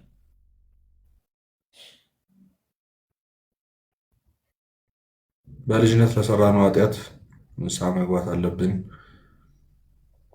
ካስታወስከው ኃጢአት ነው። ንስሐ የማይገባበት ኃጢአት የለም። እኔ በጣም ሪኮመንድ ማድረግ ብዙ በንስሐ ጉዳይ የተሳሳቱ አስተምሮቶች የሆነ ያገኛችሁት አጥማቂ ጋር ምናምን እየሄዳችሁ አትማሩ። በጣም ብዙ ቤተክርስቲያናችን ምስክርነት የሰጠቻቸው መምህራን ያስተማሩት የንስሐ ትምህርቶች አሉ። እኔ በጣም የሚገርመኝ ነገር አብዛኞቻችን ጥያቄያችን የህይወት ጥያቄ ምናምን ይመስላል እንጂ የሚመለከተን ጉዳይ አይደለም። አሁን ይህ ላይቭ ካለቀ በኋላ ስኮር አርገን ሌላ ወይ ጌም የሚጫወቱ ወይ ሆን አርገን በጣም ህይወታችን ላይ ወሳኝ ጥያቄ እንደሆነ ነው እንትን የምንለው ግን አይደለም። ምክንያቱም ይህንን ጥያቄ ሰው ዩቲዩብ ላይ ሰርች ቢያደርግ ያገኘዋል።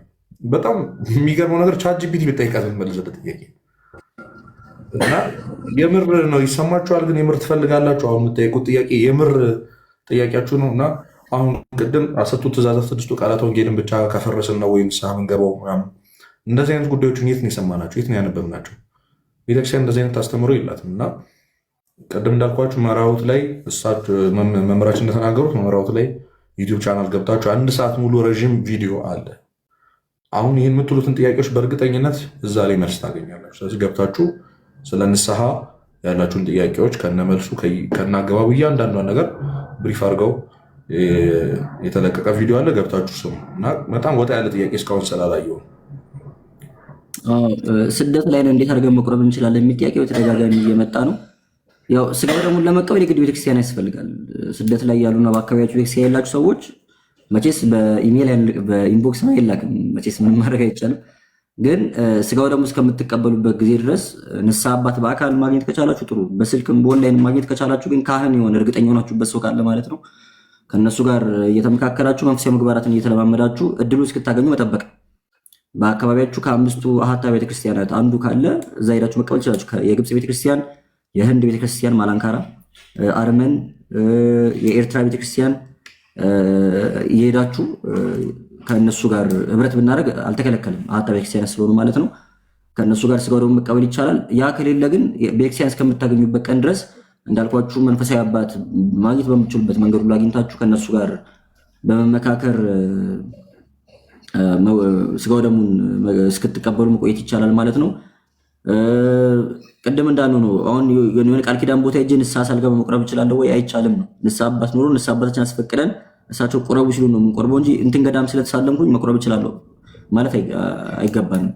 ሚስጥራተ ቤተክርስቲያን የሚተካ ቃል ኪዳን የለም። ይህንን አጽንኦት መስጠት ያስፈልጋል። አንድ በጣም ጥሩ የተነሳ ጥያቄ ምንድን ነው? በጣም ከንስሐ በኋላ ኃጢአትን የመለማመድ ክፉ ነገር አዳብሬያለሁ። በቃ የሆነ ንስሐ እየገባሁ መልሼ ኃጢአት ሳልሆን መልሼ ንስሐ እገባለሁ። በጣም እንላመደዋለን። ኃጢአቱ ኖርማል ይሆናል አት ሰም ፖይንት እና ንስሐው በራሱ ኃጢአትን እያለማመደኝ ሊሆን ይችላል የሚል ስጋት የሚሰማችሁ ሰዎች አሉ። እውነት ነው። ቅድም እንዳልኳችሁ ነው። የኛ ንስሐ እንደ ትራንዛክሽን የምንቆጥረው ከሆነ ሄዶ ለካህን መናገር፣ ቀኖና መቀበል፣ ቀኖና ከፈጸምን በኋላ በቃ ቴክኒካሊ ፈጽም ያለው በቃ ይቀርብኛል አይነት ሜንታሊቲ ላይ ካለን ኃጢአትን መለማመዳችን አይቀርም። እያንዳንዱ የንስሐን ደረጃ አልፈን ከሆነ ግን ከልባችን ንስሐ የምንገባው ከባድ ነው። መጀመሪያ አባ ጋር ሳንሄድ በፊት ከእግዚአብሔር ጋር እየተነጋገርን እየጸለይን እያለቀስን ያን ኃጢአት ለመተው እየታገልን ከዛ ደግሞ ንስሐ ገብተን ለአባ ተናዘንም ኃጢአቱን ለመተው እየታገልን ተሸንፈን የምንወድቅ አይነት ሰዎች ሆነ አልተለማመድነው። ግን እንደ ትራንዛክሽን በቃ ቴክኒካሊቲ ልክ እንደ ህግ አለ አይደለ?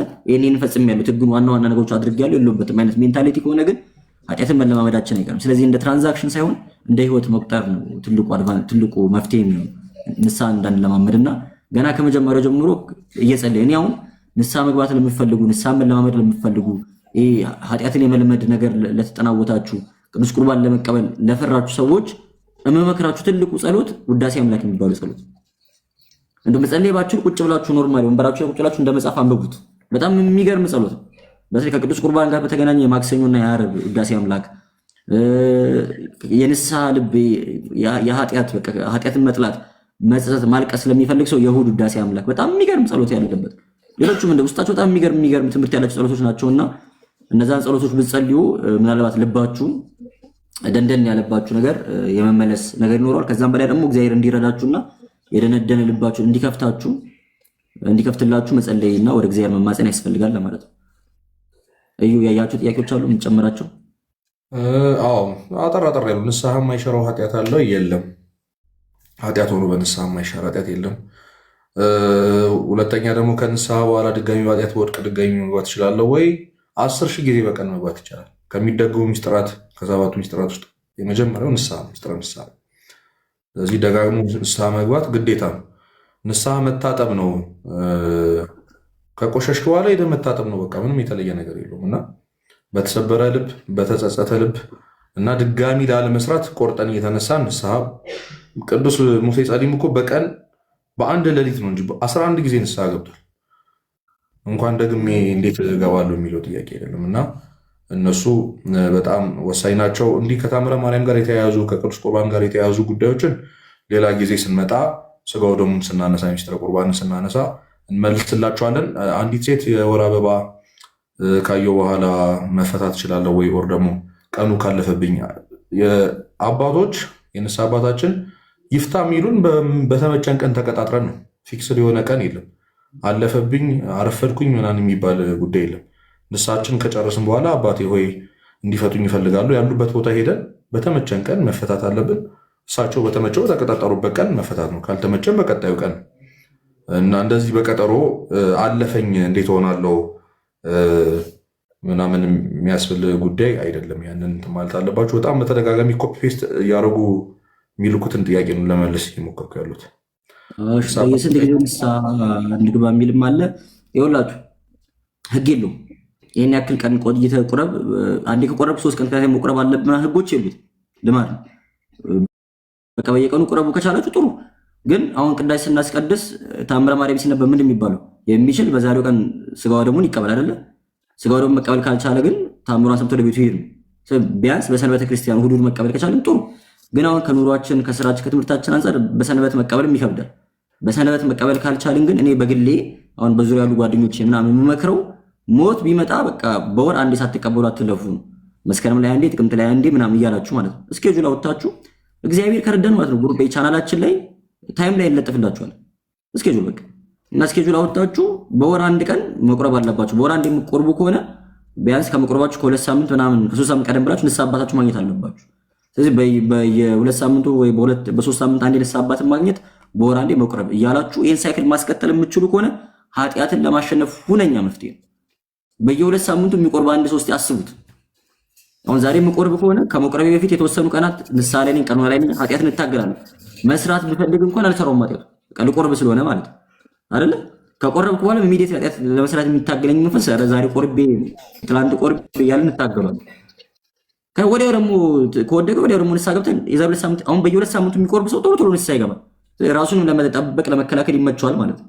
ስለዚህ በቃ የሆነ ስኬጁል ሆናችሁ እናንተ በራሳችሁ ስኬጁል በወር አንድ ሚኒመም በቃ በጣም ከቆየ ማክሲመም 1 ወር ሚኒመም በየሳምንቱ ብትችሉ ተቀበሉ፣ ይጠቅማችኋል። የወር አበባ ንስሓ ከመግባት ከመጸለይ ቀኑን ከመፈጸም አይከለክልም። በጣም የምትታመሙ ከሆነ መጾም መስገድ የማትችሉ ከሆነ ለንስሓ አባታችሁ ተነግሯችኋላችሁ፣ እሳቸው ያስተካክሉላችሁ። ንስሓ አባቶቻችሁ ፓወርፉል ናቸው፣ ስልጣን አላቸው። ነገራችሁ አስተካክሉልኝ ማለት ይቻላል፣ እሳቸው ያስተካክሉላችኋል። ሌላ ምንድን ነው? በጾም ጊዜ ንስሓ መግባት ይቻላሉ? አዎ ይቻላል። ቤተክርስቲያን ንስሓ መግባት የምከለክልበት ጊዜ የለም። ምናልባት ህማማት ከህማማት ሳምንት ውጪ ንስሓ መግባት የሚከለከልበት ጊዜ ነው። አይመከርም። ቅድም እንዳልኳቸው የቅበላ ጊዜ አለ። ከጾመ ነነዌ ጀምሮ እስከ አብይ ጾም መግቢያ ድረስ ንስሓ በደንብ መግባት ያለብን ጊዜ ያኔ ነው። ጾም ከገባ በኋላ በቃ ሀሳባችንን ሰብስበን እየተጋደልን እየቆረብን የምንጾምበት ጊዜ ነው መሆን ያለበት ነው እንጂ ሀሳቡ አይ ከነ ኃጢአታችሁ ከነ በደላችሁ ኑሩ ችግር የለውም በቃ አትልም ቤተክርስቲያን። አሁን አስበው 2 ወር አብይ ጾም ንስሓ መግባት አይቻልም ትባላለህ። ልክ ጾም ሲፈታ ደግሞ በዓለ ሃምሳ ነው።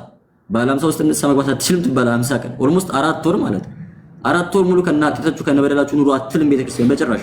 አብይ ጾም ውስጥም በዓለ ሃምሳ ውስጥም ኃጢአትን ሄዶ መናዘዝ ይቻላል፣ ግን ጊዜው ለቀኑን አይመችም። በዓለ ሃምሳ ላይ ጾም አይሉንም፣ በዓለ ሃምሳ ላይ ስገድ አይሉንም፣ አይመችማ ጊዜው።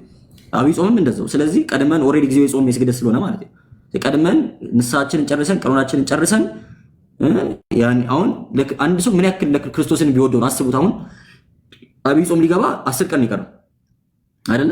ከዛ አብይ ጾም ገብቶ 2 ወር እንጾማለን። ግን 10 ቀን እንደቀረ እያወቅንም ሌላው ሰው በጣም ስጋ በሚበላበት በዚህ ጊዜ ለንስሓ አባት ያጠቀኝ ተናዝጂ 7ቱን ቀን ጾም ቢሉ ንስሓ አባት ያስቡት። ሰው ከጾም ላይ በጾም ቀን አይደለም ሰው በሚበላበት ቀን እየጾምኩኝ ነው። በቃ የክርስቶስ ፍቅር እኮ የሚገለጠው እንደዛ ነው። እግዚአብሔር መውደዳችን እኮ የሚታየው እንደዛ ነው። ሁሉም ሰው ይጾም፣ ሁሉም ሰው ይጾማል። ተለይተን ለኃጢአታችን ለበደላችን እየታገልን ማለት ነውና በጾም ጊዜ ንስሓ መግባት መናዘዝ ይቻላል። ግን ቀኑን ሲሰጡን ስለማይመች ቀድማችሁ ግቡ የሚባለው ለዛ ነው። ክልከላ የለም ማለት ነው። እሺ ምን ቀረ? ብዙ ሰዓት ነው በእውነቱ የተጠቀምነው።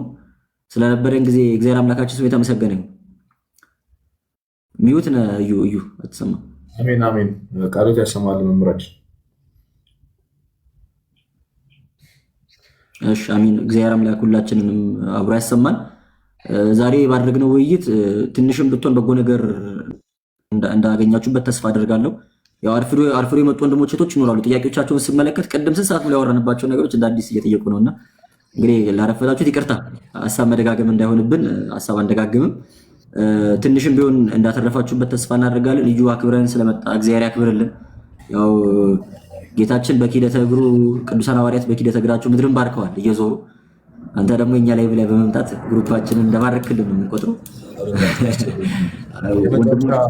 ነግራቸው ነገር አሁንም ቢሆን አዲስ የገባችሁ ሰዎች መራሁት የዩቲዩብ ቻናል ላይ ስለ ንስሓ የተሰራ 1 ሰዓት ሙሉ ቪዲዮ አለ እና እባካችሁ አሉባልታ አትስሙ። አሁን በጣም ሴት ልጅ ፔሪድ ስለምታይ ንስሓ መግባት አለባት ምን አይነት ጥያቄ? በእርግጠኝነት የሆነ የመንደር ወሬ ነው። እውነቴን ነው። የሆነ ሰውዬ ያለውን የሆነ መንገድ ኃላፊ የሆኑ ሰዎች እናቶች አሮጊቶች የተናገሩትን ነገር አምናችሁ ቁጭ አትበሉ። ቤተክርስቲያን በጣም ጥልቅ ናት፣ ብዙ ትምህርት አላት። ለዛውም በዚህ ዲጂታላይዝድ በሆነ ጊዜ ካለ እግዚአብሔር ቤታችን ድረስ እጃችን ላይ ነው፣ ስልክ ላይ ማለት ነው። እና እንደዚህ ኮምፕሊኬትድ ነገር እኮ አይደለም ንስሐ። በቃ ኃጢአታችሁን ሄዳችሁ ለንስሐ አባት ተናዘዙ፣ ቀኑናችሁን ተቀበሉ፣ ፈጽሙ፣ መታችሁ ተፈቱ፣ ከዛ ስጋ ወደሙ ተቀበሉ። አለቅ። ዲቴይል ማብራሪያ በጣም ኮምፕሊኬትድ የሆነ በጣም ህግ የረቀቀበት እያንዳንዷን ስቴፕ ተጠንቅም የምናደርጋቸው ነገሮች አይደሉም። በጣም ቀላል ነገር ነው እና አሁን የምታነሷቸው ነገሮች ሁሉ እንዳልኳችሁ መራሁት የወንድማችን የዩቲዩብ ቻናል በዛው ሰብስክራይብ እያደረጋችሁ እንድታዩት እመክራለሁ። ዛሬ በደንብ መልሳለ። መጨረሻ ላይ ያው ብዙ ያመለጣቸው ሰዎች ስላሉ በዛ እንጠቅልለው ብዬ ድጋሚ እዚህ ድረስ ሌላ መጣ ስለምንችል ማለት ነው። በጣም ጥሩ ጊዜ ይስጥልን። ሁለት ጥያቄዎችን ብቻ ልመልስና ክርስቲያን ከመሆናችን በፊት መናዝ አለብን። ያው በቃ ክርስቲያን ምንሆን ንስሐ አባት ዘንድ ተናዘን እሳቸው ሲፈቅዱልን አስተምረውን ከዛ በኋላ የምንጠመቀው። ስለዚህ መናዛችን አይቀርም። መቼ ነው ላይ የምትገቡት የሚል ጥያቄ አለ። እግዚአብሔር ከረዳን ከዚህ በኋላ እኔ ብችል በየሳምንቱ ረቡዕ ወይ ሐሙስ ለመግባት እሞክራለሁ። ሞስት ፕሮባብሊ ረቡዕ ለመግባት እሞክራለሁ። ሐሙስ ሌሎች ፕሮግራሞችም ስላሉ ከተሳካ ነው። ግን እናንተ ከጸለያችሁልን ነው የምንገባው። እናንተ በጸሎት አስቡን። እኔ ስሜ ብስራተ ገብርኤል ነው። እንግዲህ በምትጸልዩበት ጊዜ ላይ በደንብ አስቡ። ወንድማችን ኃይለማርያም ነው አይደል? ስም ነው ተሳስቼ ስጸልይ ኃይለማርያም ነው ለዛ ወንድማችን ኃይለማርያም ነው ክርስትና ስሙ። በምትጸልዩበት ጊዜ ላይ እግዚአብሔር አምላክ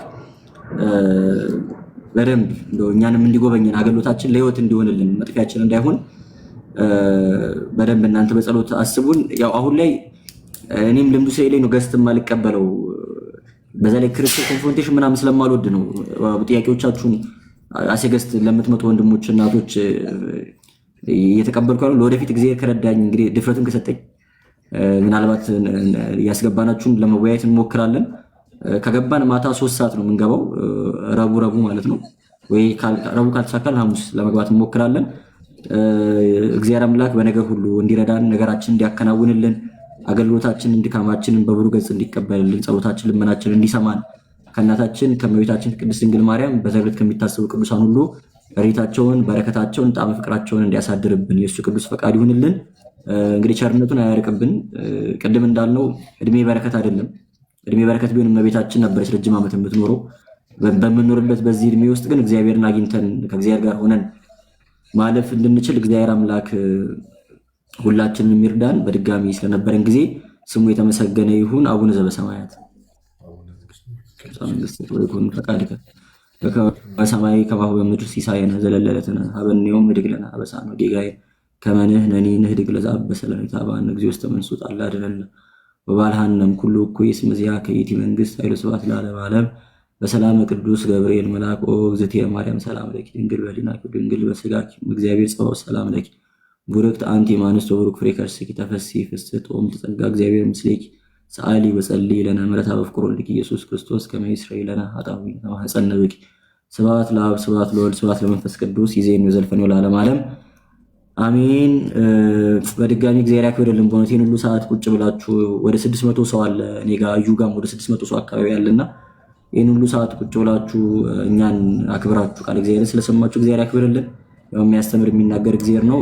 እዩም እየመጣ ሁል ጊዜ እንዲህ እንድትመክረን እንድታስተምረን ያው በህዝቡ ፊት ጠይቀናል። እግዚአብሔር አምላክ ይስጥልኝ። እግዚአብሔር ያክብርልኝ። አሜን። ሰላም ደሩ። ቻው